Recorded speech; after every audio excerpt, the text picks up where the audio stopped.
ನಮಾಮಿ ಶಂಕರ. ಸದಾಶಿವ ಸಮಾರಂಭಂ ಶಂಕರಾಚಾರ್ಯ ಮಧ್ಯಮಾಂ ಅಸ್ಮದಾಚಾರ್ಯ ಪರ್ಯಂತಂ ವಂದೇ ಗುರು ಪರಂಪರಾಂ. ಶ್ರುತಿ ಸ್ಮೃತಿ ಪುರಾಣಾನಾಂ ಆಲಯಂ ಕರುಣಾಲಯಂ ನಮಾಮಿ ಭಗವತ್ಪಾದಂ ಶಂಕರಂ ಲೋಕಶಂಕರಂ. ನಾಡಿನ ಸಮಸ್ತ ವೀಕ್ಷಕ ಬಂಧುಗಳ ಪಾದಾರವಿಂದಗಳಿಗೆ ನನ್ನ ಶಿರಸಾಷ್ಟಾಂಗ ನಮಸ್ಕಾರಗಳು. ಎಲ್ಲರಿಗೂ ಶುಭೋದಯ. ಮಾತೃದೇವೋ ಭವ. ಬನ್ನಿ ಇವತ್ತಿನ ಪಂಚಾಂಗ ಫಲ ನೋಡೋಣ. 3ನೇ ತಾರೀಕು ಜನವರಿ 2024 ಬುಧವಾರ. ಶೋಭಕೃತ್ ನಾಮ ಸಂವತ್ಸರೆ, ದಕ್ಷಿಣಾಯಣೆ, ಹೇಮಂತ ಋತು, ಮಾರ್ಗಶಿರ ಮಾಸೆ, ಕೃಷ್ಣ ಪಕ್ಷದ ಸಪ್ತಮಿ ತಿಥಿ, ಉತ್ತರಾ ಪಾಲ್ಗುಣ ನಕ್ಷತ್ರ, ಶೋಭನ ಯೋಗ, ಭವಕರಣ. ಇವತ್ತಿನ ಪಂಚಾಂಗ ಫಲ. ವರ್ಷ ಭವಿಷ್ಯ ಸಿಂಹ ರಾಶಿಗೆ ಈ 2024 ಈ ಗ್ರಹಗಳ ಒಂದು ಬದಲಾವಣೆ ನಮ್ಮ ಮೇಲೆ ವಿಶೇಷ ಬಲವನ್ನ ತಂದುಕೊಡುತ್ತೆ. ಈ ಆಕಾಶ ಗಂಗೆಯಲ್ಲಿ ಅವರವರು ಪಾಡಿಗೆ ಅವರಿದ್ದಾರೆ. ಆದರೆ ಇದು ಹೇಗೆ ಅಂದ್ರೆ ತುಂಬಾ ಜನ ಕೇಳ್ತಿರ್ತಾರೆ, ಇದು ಹೇಗೆ ನಮ್ಮ ಮೇಲೆ ಪ್ರಭಾವ ಬೀರುತ್ತೆ? ನಮ್ಮ ದೂರದ ಬಂಧು ಯಾರಿಗೋ ತುಂಬಾ ಹತ್ತಿರ, ನಮಗೆ ತುಂಬಾ ಆತ್ಮೀಯರು, ಅವ್ರ ಆರೋಗ್ಯ ಸ್ವಲ್ಪ ಎಳೆದಾಟ ಆಗಿದೆ ಅಂತ ಇಟ್ಕೊಳ್ಳಿ. ಇಲ್ಲಿ ನಮಗ್ ಕಸಿಬಿಸಿ, ಅಯ್ಯೋ ಹೀಗಾಗ್ಬಾರ್ದಿತ್ತು, ಅಯ್ಯೋ ಈ ತರದಾಗ್ಬಾರ್ದಿತ್ತು, ಹೌದಲ್ವಾ? ಗೊತ್ತಿಲ್ಲದ ವ್ಯಕ್ತಿ ನಮಗೇನು ಅನ್ಸಲ್ಲ. ನಮ್ಮ ಮಗ ದೂರದಲ್ಲಿದ್ದಾನೆ, ಅವನ ಕೆಲಸದಲ್ಲಿ ಒಂದು ವಿಘ್ನ, ಅಲ್ಲೊಂದು ತೊಳಲಾಟ. ನಮ್ಮ ಸೊಸೆ, ನಮಗಲ್ಲ, ನಮ್ಮ ಸೊಸೆ ಅಡ್ಮಿಟ್ ಆಗಿರೋದು, ಆಕೆಗೆ ಇಂಜೆಕ್ಷನ್, ಆಕೆಗೆ ಟ್ಯಾಬ್ಲೆಟ್. ನಮ್ಮ ಮಗಳ ಮನೆಯಲ್ಲಿ ಮಗಳು ಕೊಟ್ಬಿಟ್ಟಿದ್ದೇವೆ, ಮಗಳು ಮದುವೆ ಮಾಡಿಟ್ಟು ಬಿಟ್ಟಿದ್ದೇವೆ, ಆದ್ರೆ ಆಕೆ ಮನೆಯಲ್ಲಿ ಏನೋ ಒಂದು ಎಳೆದಾಟ, ಇಲ್ಲಿ ನಮಗ್ ಕಣ್ಣೀರು. ಇದುವೇ ಗ್ರಹಗಳ ಒಂದು ಪರಿಚಯ. ತಮ್ಮ ಪಾಡಿಗೆ ತಾವಿರ್ತಾರೆ, ಅವರು ಆ ಒಂದು ಬಿಡುತ್ತಿರ್ತಕ್ಕಂಥ ಕಿರಣಗಳು, ಆ ಛಾಯೆಗಳು ನಮ್ಮ ಮೇಲೆ ಅಲ್ಲೊಂದು ಲೆಕ್ಕಾಚಾರವಾಗಿ ಬದಲಾಗತಕ್ಕಂಥದ್ದು. ಸಿಂಹ ರಾಶಿಯವರಿಗೂ ಕೂಡ ಅದೇ ರೀತಿ ಇರತಕ್ಕಂಥದ್ದು. ಅದರಲ್ಲೂ ಈ 4 ತಿಂಗಳು, ಈ ಮೇ 1ನೇ ತಾರೀಕುವರೆಗೂ ಗುರುವಕ್ರ ಬಿಟ್ಟಿದ್ದಾನೆ. ಸೊ ಭಾಗ್ಯದಲ್ಲಿರೋದು ಅದ್ಭುತವೇ. ಆದರೆ ಅಲ್ಲಿ ನೋಡಿ ವಿಶೇಷ, ಈ 4 ತಿಂಗಳಲ್ಲಿ ಲಾಸ್ಟ್ 1-1.5 ತಿಂಗಳು ತುಂಬಾ ಚೆನ್ನಾಗಿರುತ್ತೆ. ಮಾರ್ಚ್ 15ರ ಮೇಲೆ ಏಪ್ರಿಲ್ 31ರವರೆಗೂ ಅದ್ಭುತವಾಗಿರುತ್ತೆ. ಅದೇ ಸಂದರ್ಭಕ್ಕೆ ಸೂರ್ಯ ಕೂಡ ಮೇಷಕ್ಕೆ ಬರ್ತಾನೆ, ಮೀನ ಮೇಷ ಈ ರೀತಿಯ ಬದಲಾವಣೆಗಳಲ್ಲಿ ಬರ್ತಾನೆ. ಬುಧನ ಪ್ರಭಾವ ಕೂಡ ಬರುತ್ತೆ. ಕುಜ ಕೂಡ ವಿಶೇಷವಾಗಿ ಬದಲಾವಣೆಗಳನ್ನ ತಂದು ಕೊಡ್ತಾನೆ. ಕೇತು ಆ ಕುಜನ್ ಸಾರದಲ್ಲಿದ್ದಾನೆ.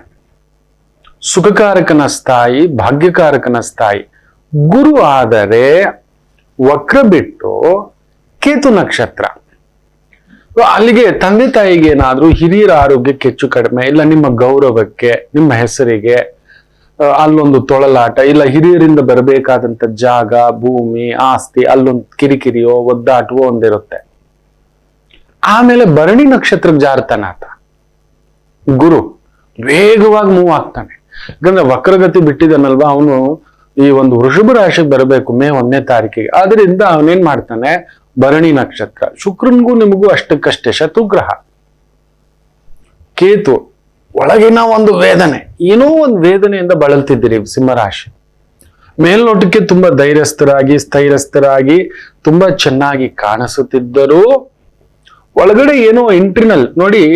ನಮ್ಮ ಬ್ರೈನ್ ಅನ್ನ ಏನ್ ಹೇಳ್ತೇವೆ ಅಂದ್ರೆ ಮಧ್ಯಭಾಗವನ್ನ ಬುಧನ ಭಾವ ನೇರವಾಗಿ ನೋಡೋದು. ಅದಕ್ಕೆ ಬುಧ ಕೆಟ್ಟಿದ್ರೆ ಕಣ್ಣುಗಳಿಗೆ ಓಡ್ತಾ ಇರುತ್ತೆ, ಒಂದ್ ಕಡೆ ಇರೋಲ್ಲ, ಕೆಳಗಡೆ ನೋಡೋದು, ಇನ್ನೆಲ್ಲೋ ಏಕಾಗ್ರತೆ, ಇನ್ನೆಲ್ಲೋ ಈ ರೀತಿ.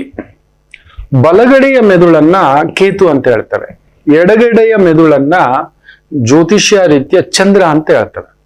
ಏನಾದ್ರೂ ಮಾತನಾಡುವಾಗ ಈ ಕಳ್ಳರು ಇಲ್ಲ ತಪ್ಪು ಹೇಳೋರು, ಸುಳ್ಳು ಹೇಳೋರು ಈ ಕಡೆ ತಿರುಗ್ಬಿಡುತ್ತೆ. ಯೋಚನೆ ಮಾಡೋಕ್ ಶುರು ಮಾಡಿದಾನೆ, ಇನ್ನೊಂದೇನೋ ಸೇರಿಸ್ಲಿಕ್ಕೆ ಶುರು ಮಾಡಿದಾನೆ ಅಂತ. ಅದೇ ಸ್ಪಿರಿಚುಯಾಲಿಟಿಯ ಒಂದು ಭಾವದಲ್ಲಿದ್ದಾಗ ಬಲಗಡೆಗೆ ವಾಲುತ್ತೆ. ಬಲಗಡೆಯ ಮೆದುಳು ಕೆಲಸ ಮಾಡತಕ್ಕಂಥದ್ದು ಕೇತು ಪ್ರಭಾವ. ಸೊ ಅದರಿಂದ ನಿಮ್ಮನ್ನ ಆಕಸ್ಮಿಕ ದೈವ ದರ್ಶನಗಳು ತುಂಬಾ ಜಾಸ್ತಿ ಆಗುತ್ತೆ. ಹೋಗಿ ಬನ್ನಿ. ನನ್ನ ಲೆಕ್ಕಾಚಾರ ಸರಿ ಇದ್ರೆ ಸಿಂಹರಾಶಿಯವರು ಆಲ್ರೆಡಿ ಒಂದು ಟ್ರಿಪ್ ಹೋಗಿ ಬಂದಿರ್ತೀರಿ. ಯಾವ್ದಾದ್ರು ಧರ್ಮಕ್ಷೇತ್ರ, ವಿಶೇಷ ಕ್ಷೇತ್ರ, ಶಿವಕ್ಷೇತ್ರ, ಶ್ರೀನಿವಾಸ ಕ್ಷೇತ್ರ, ಲಕ್ಷ್ಮೀ ಕ್ಷೇತ್ರ, ವಿಠೋಬ ಕ್ಷೇತ್ರ, ಈ ತರದ್ ಯಾವ್ದಕ್ಕಾದ್ರೂ ಕರ್ಕೊಂಡು ಹೋಗಿರ್ತಾನೆ. ಯಾಕಂದ್ರೆ ಗುರು ಕೇತು ಸಾರ ಅಲ್ವಾ, ಆತ್ಮಕಾರಕ, ಆತ್ಮಜ್ಞಾನಕಾರಕ. ಆತ್ಮಕಾರಕ ವಿಶೇಷವಾಗಿ ಸೂರ್ಯ ಆದ್ರೆ ಅದರ ಒಳಗಡೆಯೂ ಆತ್ಮದಲ್ಲಿ ಆತ್ಮ ನಮ್ಮ ಒಳಗಡೆ ಇದೆ. ಅದಿರೋವರೆಗೆ ನಮ್ಮ ಜೀವ, ನಾವಿರೋದು ಈ ದೇಹ. ಅದನ್ನ ಇಟ್ಟು ಪ್ರಚೋದನೆ, ಅದಕ್ಕೂ ಶಕ್ತಿ ತುಂಬಿಸಿರೋನು ಯಾರು? ಭಗವಂತ ಒಳಗಡೆ. ಕೆಲವರಿಗೆ ವೈರಾಗ್ಯ ಆತ್ಮ ಏನಿದ್ರು ಮೇಲ್ನೋಟಕ್ಕೆ ತುಂಬಾ ಚೆನ್ನಾಗಿ ಕಾಣಿಸ್ತಿರ್ತಾರೆ, ಒಳಗಡೆ ಅದೊಂದು ಒಂಥರ ತಿಂದು ಹಾಕದಾಗೆ, ಗೆದ್ದಲು ತಿನ್ನುವಂತ ಒಂದು ಪ್ರಭಾವ. ಸೊ ಆ ತರದೊಂದು ಭಾವದಿಂದ ಒದ್ದಾಡ್ತಿರ್ತೀರಿ. ಅದರ ನಂತರ ಸಂಗಾತಿ, ಸ್ತ್ರೀಯರಿಗೆ ಸಂಬಂಧಿತ ವೃತ್ತಿ, ಉದ್ಯೋಗ, ಈ ಬಟ್ಟೆ ಮಾರಾಟ, ಇಲ್ಲ ದಾಂಪತ್ಯ ಜೀವನ, ಎಲ್ಲೋ ಒಂದು ಅನುರಾಗ ದೋಷ, ಕುಟುಂಬ ದೋಷ, ಮಕ್ಕಳ ವಿಚಾರದಲ್ಲಿ ಗುರು ಪುತ್ರಕಾರಕ. ನಿಮಗೆ ಅಷ್ಟಮಾಧಿಪತಿಯು ಕೂಡ ಆತ, ನೆನ್ಪಿಟ್ಕೊಳ್ಳಿ. ಪೂರ್ವ ಪುಣ್ಯ ಸ್ಥಾನಾಧಿಪತಿ ಅಷ್ಟೇ ಅಲ್ಲ, ಒಳ್ಳೆಯವನೇ ಅವನು. ಗುರುವಿಗೆ ಮಾತ್ರ ಒಂದು ವಿಶೇಷತೆ ಇದೆ. ಆತ ಯಾವ ಮನೆಯಲ್ಲಿರ್ತಾನೋ ಆ ಮನೆಗಿಂತ ನೋಡುವ ಮನೆಯನ್ನ ಅದ್ಭುತವಾಗಿ ನೋಡ್ತಾನೆ. ನೋಡಿ, ಈ 4 ತಿಂಗಳು ನಿಮ್ಮ ಮನೆ ನೋಡ್ತಾನೆ, ಸಿಂಹರಾಶಿ ನೋಡ್ತಾನೆ, ನಿಮ್ಮ ವಿಜಯ ಸ್ಥಾನ ನೋಡ್ತಾನೆ, ನಿಮ್ಮ ಪೂರ್ವ ಪುಣ್ಯ ಸ್ಥಾನ ನೋಡ್ತಾನೆ. ಅಲ್ಲಿ ನೋಡಿ ಸೂರ್ಯ ಕುಜ ಇದ್ದಾರೆ. ವಿಶೇಷವಾಗಿ ನಿಮ್ಮ ಸುಖಕಾರಕ ಪಂಚಮಕ್ಕೆ ಬಂದಿದ್ದಾನೆ, ಭಾಗ್ಯಾಧಿಪತಿ ಪಂಚಮಕ್ಕೆ ಬಂದಿದ್ದಾನೆ, ಲಗ್ನಾಧಿಪತಿಯೇ ಪಂಚಮಕ್ಕೆ ಹೋಗಿದ್ದಾನೆ. ಒಂಥರ ಯಾವುದೋ ಒಂದು ಸರ್ಕಾರ ಮಟ್ಟದ ಕೆಲಸ ಕಾರ್ಯ ವ್ಯವಸ್ಥೆ, ಹಿಂದಿನ ಜನ್ಮದಲ್ಲಿ ಏನೋ ಒಂದು ಮಾಡಿದಿರಿ, ಸರ್ಕಾರಕ್ಕೆ ಒಳ್ಳೆ ಟ್ಯಾಕ್ಸ್ ಕಟ್ಟಿದಿರಿ, ನಿಷ್ಠೆಯಿಂದ ಮಾಡಿದಿರಿ, ಬದ್ಧತೆಯಿಂದ ಮಾಡಿದಿರಿ. ಈಗ ಅದನ್ನೆಲ್ಲ ನೋಡ್ತಕ್ಕಂಥದ್ದು ಇರುತ್ತೆ, ಸ್ಥಾನ ಸಿಗುತ್ತೆ. ಬಟ್ ಅಲ್ಲೆಲ್ಲೋ ಅಳುಕಿನ ಭಾವ ಒಂದು ಇರತಕ್ಕಂಥದ್ದು ಇರುತ್ತೆ. ಈ ಸ್ಥಾನವನ್ನ ನಾನು ಕರೆಕ್ಟ್ ಆಗಿ ನಿಭಾಯಿಸ್ತೇನೆ, ಇಲ್ಲ ನನಗೆ ಇನ್ನೊಂದು ಬೆಟರ್ ಇರ್ಬೇಕಿತ್ತು, ಬೇರೆ ಇರಬೇಕಿತ್ತು. ಈ ರೀತಿಯ ಒಂದು ತೊಳಲಾಟಗಳ ಭಾವವನ್ನ ಈ 4 ತಿಂಗಳಲ್ಲಿ ತಂದಿಡ್ತಕ್ಕಂಥದ್ದಾಗುತ್ತೆ. ಅದರಿಂದ ಏನ್ ಮಾಡಿ, ಗುರು ಭಾಗ್ಯ ಅಂತ ಹೇಳಿದ್ದೆ ನೆನಪಿಟ್ಕೊಳ್ಳಿ. ನಿಮ್ಮ ತಂದೆಯ ಶರೀರ ಅದು, ನಿಮ್ಮ ತಂದೆಯಿಂದ ಬಂದಿರತಕ್ಕಂಥ ಗುಣಗಳು, ನಿಮ್ಮ ತಂದೆಯಿಂದ ಬಂದಿರತಕ್ಕಂಥ ಬುದ್ಧಿ, ನಿಮ್ಮ ತಂದೆಯ ಬುದ್ಧಿ, ನಿಮ್ಮ ತಂದೆಯ ಆಲೋಚನೆ, ನಿಮ್ಮ ತಂದೆಯ ಚಿಂತನೆ.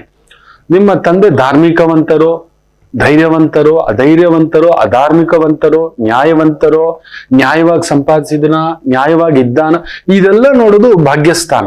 ಅದಕ್ಕೆ ಒಂದು ಜಾತಕಕ್ಕೆ ಭಾಗ್ಯ ಭಾಗ್ಯ ಭಾಗ್ಯ ಅಂತ ಹೇಳ್ತೇವೆ. ಭಾಗ್ಯ ಚೆನ್ನಾಗಿದ್ರೆ ಯಾರೋ ಬಂದ್ ಕೈ ಹಿಡ್ಕೊಂಡು ನಡೆಸ್ತಾರೆ. ನಿಮಗೆ ಈ 4 ತಿಂಗಳು ಆ ಥರದ್ದು ಒಂಥರ ಒತ್ತಡಗಳಾದ್ರೂ ಕೂಡ ಯಾರೋ ಬಂದು ಹಿಂಗೆ ಹಿಡ್ಕೊಂಡು ಎಳಿತಾರೆ. ತಂದೆ ರೂಪದಲ್ಲೋ, ಗುರು ರೂಪದಲ್ಲೋ, ಮಿತ್ರನ ರೂಪದಲ್ಲೋ, ಸ್ನೇಹಿತರ ರೂಪದಲ್ಲೋ, ಆತ್ಮೀಯರ ರೂಪದಲ್ಲೋ, ಅಲ್ಲಿ ಯಾರೋ ಬಂದು ಈ ರೀತಿ. ಇತ್ತೀಚೆಗೆ ಒಂದು ಜಾತಕ ನೋಡಿದ್ದೆ, ಅಲ್ಲಿ ಆ ಒಂದು ಗುರು ದೋಷ ತಾಯಿ ಜೀವಕ್ಕೆ ಒಬ್ಬ ಗೆಳೆಯ ಬಂದಿದ್ದಾನೆ, ಸತ್ತೋಗ್ಬೇಕು, ಡಿಪ್ರೆಷನ್ ಜಾರಿ ಬಿಟ್ಟಿದೆ. ಒಂದು ಆತ್ಮೀಯ ಕೊಲಿಗೂ ಡೈರೆಕ್ಟ್ ನಿಂತು ಬಿಟ್ಟಿದ್ದಾರೆ. ಈ ಒಂದು ಒತ್ತಡದಲ್ಲಿ ಏನಾಗ್ಬಿಟ್ಟಿದೆ ಅಂದ್ರೆ, ಗುರು ಕಾರಕ ಭಾವನಾಸ್ತಿ ಜಾಸ್ತಿ ಮನೆ ಕಡೆ ಬಿಟ್ಬಿಟ್ಟು ಈ ಗೆಳತನವೇ ಅಂದ್ರೆ ದೇವಸ್ಥಾನಕ್ಕೆ ಹೋದ್ರಲ್ವಾ, ದೇವ್ರನ್ನ ನೋಡ್ತಾ ನೋಡ್ತಾ ದೇವ್ರಿಗೆ ಅಟ್ಯಾಚ್ಮೆಂಟ್, ಗುರುಗಳನ್ನ ನೋಡ್ತಾ ನೋಡ್ತಾ ಗುರುಗಳಿಗೆ ಅಟ್ಯಾಚ್ಮೆಂಟ್, ಕುಡ್ತಾ ನೋಡ್ತಾ ನೋಡ್ತಾ ಕುಡಿತಕ್ಕೆ ಅಟ್ಯಾಚ್ಮೆಂಟ್, ಜೂಜು ಏನೋ ಒಂದು ಬೇಜಾರಿಗೆ ಒಂದು ಸಣ್ಣದಾಗಿ ಒಂದು ಕಾರ್ಡ್ಸೋ, ಇನ್ನೊಂದು ಫ್ರೆಂಡ್ಶಿಪ್ ಗೇಮೋ, ಏನೋ ಒಂದು ಮೊಬೈಲ್ ಗೇಮೋ, ಅಲ್ಲೇ ಕುತ್ಕೋಬಿಡೋದು. ಸಾಮಾನ್ಯ ಮನುಷ್ಯರು ಮಾಡೋದೇ, ಅದನ್ನೇ ಹೇಳೋದು. ನನ್ನ ಮಗ ಮೋಸ ಮಾಡ್ದ, ನನ್ನ ಗಂಡ ಮೋಸ ಮಾಡ್ದ, ನನ್ನ ಹೆಂಡತಿ ಮೋಸ ಮಾಡ್ದ, ನನ್ನ ಬಾಸ್ ಮೋಸ ಮಾಡ್ದ, ಇದನ್ನೇ ಮಾತಾಡೋದು. ಸಾಮಾನ್ಯರು ಅದನ್ನೇ ಮಾತಾಡೋದು, ಅಸಾಮಾನ್ಯರು ಅದು ಮಾತಾಡೋಲ್ಲ, ಅದ್ರ ಕಡೆ ನೋಡೋದು ಇಲ್ಲ. ನೆನ್ಪಿಟ್ಕೊಳ್ಳಿ, ಧರ್ಮರಾಯರು ರಾಜನಾಗಿದ್ದಾಗ ಆ ಕಾಲದಲ್ಲಿ ಕ್ಷತ್ರಿಯರು ಕುಡಿಯುತ್ತಿದ್ದರು, ಜೂಜಾಡುತ್ತಿದ್ದರು, ಎಲ್ಲ ತರದ್ದು ಇತ್ತು. ಅದಷ್ಟೇ ಅಲ್ಲ, ನಿಮಗ್ ಗೊತ್ತಿಲ್ಲದ ಇನ್ನೊಂದು ನಿಜ ಹೇಳ್ತೇನೆ. ದ್ರೌಪದಿ ಒಬ್ಬಳೆ ಪತ್ನಿ ಆಗಿರ್ಲಿಲ್ಲ. ಶಿಶುಪಾಲನ ಮಗಳನ್ನ ಧರ್ಮರಾಯರು ಕೊಟ್ಟಿರ್ತಾರೆ. ಧರ್ಮರಾಯ ಮದುವೆ ಆಗಿರ್ತಾನೆ, ನೆನ್ಪಿಟ್ಕೊಳ್ಳಿ, ಇನ್ಯಾರೋ ಅಲ್ಲ. ಅದಕ್ಕೆ ಶಿಶುಪಾಲ ರಾಜಸೂಯ ಯಾಗದಲ್ಲಿ ಮೊದಲ ಅಗ್ರ ಪೂಜೆ ಯಾರಿಗಾಗಬೇಕು ಅಂದಾಗ ಭೀಷ್ಮರು ಎದ್ಬಿಟ್ಟು ಹೇಳ್ತಾರೆ, ಯಾರಾದ್ರೂ ಇದ್ರ ಬಗ್ಗೆ ವಿರುದ್ಧವಾಗಿ ಮಾತಾಡೋ ಆಗಿದ್ರೆ ನನ್ನನ್ನು ಎದುರಿಸ್ಬಿಟ್ಟು ಮಾತಾಡಿ, ಆಮೇಲೆ ಕೃಷ್ಣರಿಗೆ ಮೊದಲ ಪೂಜೆ ಸಲ್ಲಬೇಕು ಅಂತ ಹೇಳ್ಬಿಡ್ತಾರೆ. ಅಲ್ಲೊಂದು ರಾಜತಾಂತ್ರಿಕ ಲೆಕ್ಕಾಚಾರ ಭೀಷ್ಮರದ್ದು ಗೊತ್ತು. ನನಗೇ ಪೂಜೆ ಮಾಡ್ಬೇಕು ಅಂತ ಹೇಳೋ ಬ್ರಹ್ಮಚಾರಿ, ನನಗೇನ್ ಬೇಕು, ಯಾಕೆ ಬೇಕು, ಈ ವಯಸ್ಸಾದ ಕಾಲದಲ್ಲಿ ನನಗೆ ಯಾಕೆ ಪೂಜೆ ತಗೋಬೇಕು. ಇನ್ನು ದ್ರೋಣಾಚಾರ್ಯರಿಗೆ ಹೇಳೋಣ ಅಂದ್ರೆ ಗುರು, ಇನ್ನು ರಾಜತಾಂತ್ರಿಕ ಬುದ್ಧಿ, ಎಲ್ಲರನ್ನ ಹೇಳ್ಕೊಂಡು ಹೋಗುವಷ್ಟು ಒಂದು ಚಾಣಾಕ್ಷತೆ, ನಿಜ ದೈವ ಅಲ್ಲಿ ಕೃಷ್ಣರೇ ಇದ್ರು. ಹೇಳಿಬಿಟ್ರೆ ಯಾರು ವಿರೋಧಿಸೋದಲ್ಲ. ವಿರೋಧಿಸ್ತಕ್ಕಂಥವರು ಯಾರು ನಿಜ ಯಾರು ಸುಳ್ಳು, ಇವತ್ತೆಲ್ಲ ನಾಳೆ ಒಂದು ಯುದ್ಧಗಳು ನಡೆಯುತ್ತಂತ ತ್ರಿಕಾಲಜ್ಞಾನಿ ಭೀಷ್ಮರು, ನೆನ್ಪಿಟ್ಕೊಳ್ಳಿ. ಗಾಂಗೇಯ ಸಾಮಾನ್ಯರಲ್ಲ. ಸತ್ಯ ಹೊರಗಡೆ ಬಂದ್ಬಿಡುತ್ತೆ ಅಂತ ಹೇಳ್ಬಿಟ್ಟು ಅಲ್ಲೇ ಎಳಬಿಸ್ಬಿಟ್ರು. ಶಿಶುಪಾಲ ಒದರ್ತಾನೆ, ತಡ್ಕೊಳಕ್ಕಾಗಲ್ಲ. ಆ ತುಂಬಿದ ಸಭೆಯಲ್ಲಿ ಹೋಗಿ ಹೋಗಿ ಇವನೇನ್ ರಾಜನಿಗಾದ್ರೂ ಕೊಡ್ಬೋದಿತ್ತಲ್ಲ. ಇವನ ತಂದೆ ವಸುದೇವನಿಗಾದ್ರೂ ಕೊಡ್ಬೋದಿತ್ತಲ್ಲ, ಇವನ ಅಜ್ಜ ಉಗ್ರಸೇನನಿಗಾದ್ರೂ ಕೊಡ್ಬೋದಿತ್ತಲ್ಲ. ಇಲ್ಲ, ಏನ್ ಮಾಡ್ತಿದ್ದೀಯ ನೀನು? ಇಲ್ಲ, ಹೋಗ್ಲಿ ಅಶ್ವತ್ಥಾಮ, ದ್ರೋಣಾಚಾರ್ಯ, ಭೀಷ್ಮ, ಬ್ರಾಹ್ಮಣರಿಗಾದ್ರೂ, ವೇದವ್ಯಾಸರು ಅವ್ರಿಗಾದ್ರೂ ಕೊಡ್ಬೋದಿತ್ತಲ್ಲ. ಹೋಗಿ ಹೋಗಿ ನೀನ್ ನೋಡಿದ್ರೆ ಕೃಷ್ಣನಿಗಾದ್ರೂ ಪೂಜೆ ಮಾಡೋಣ ಅಂತ ಅನ್ಕೊಂಡಿದ್ದೀನಿ. ಅದನ್ನ ಭೀಷ್ಮರು ಒಪ್ಪು ಬಿಡ್ತಾರೆ. ಶಿಶುಪಾಲ ಎಗರ್ಲಾಡ್ತಾನೆ. ಅಲ್ಲಿಗೆ ಅವನ ಅಂತ್ಯನೂ ಆಗುತ್ತೆ ಬಿಡಿ. ಅಂದ್ರೆ ಆ ಕಾಲದಲ್ಲಿ ಜೂಜು ಮೋಜು ಮಸ್ತಿ ಇತ್ತು. ಆದರೆ ಅಲ್ಲಿ ನೋಡಿ ನೀವು, ತುಂಬಾ ಒಂದು ದಾರ್ಶನಿಕ ರಾಜರುಗಳು ಅಲ್ಲೇ ಕುತ್ಕೋತಿರ್ಲಿಲ್ಲ.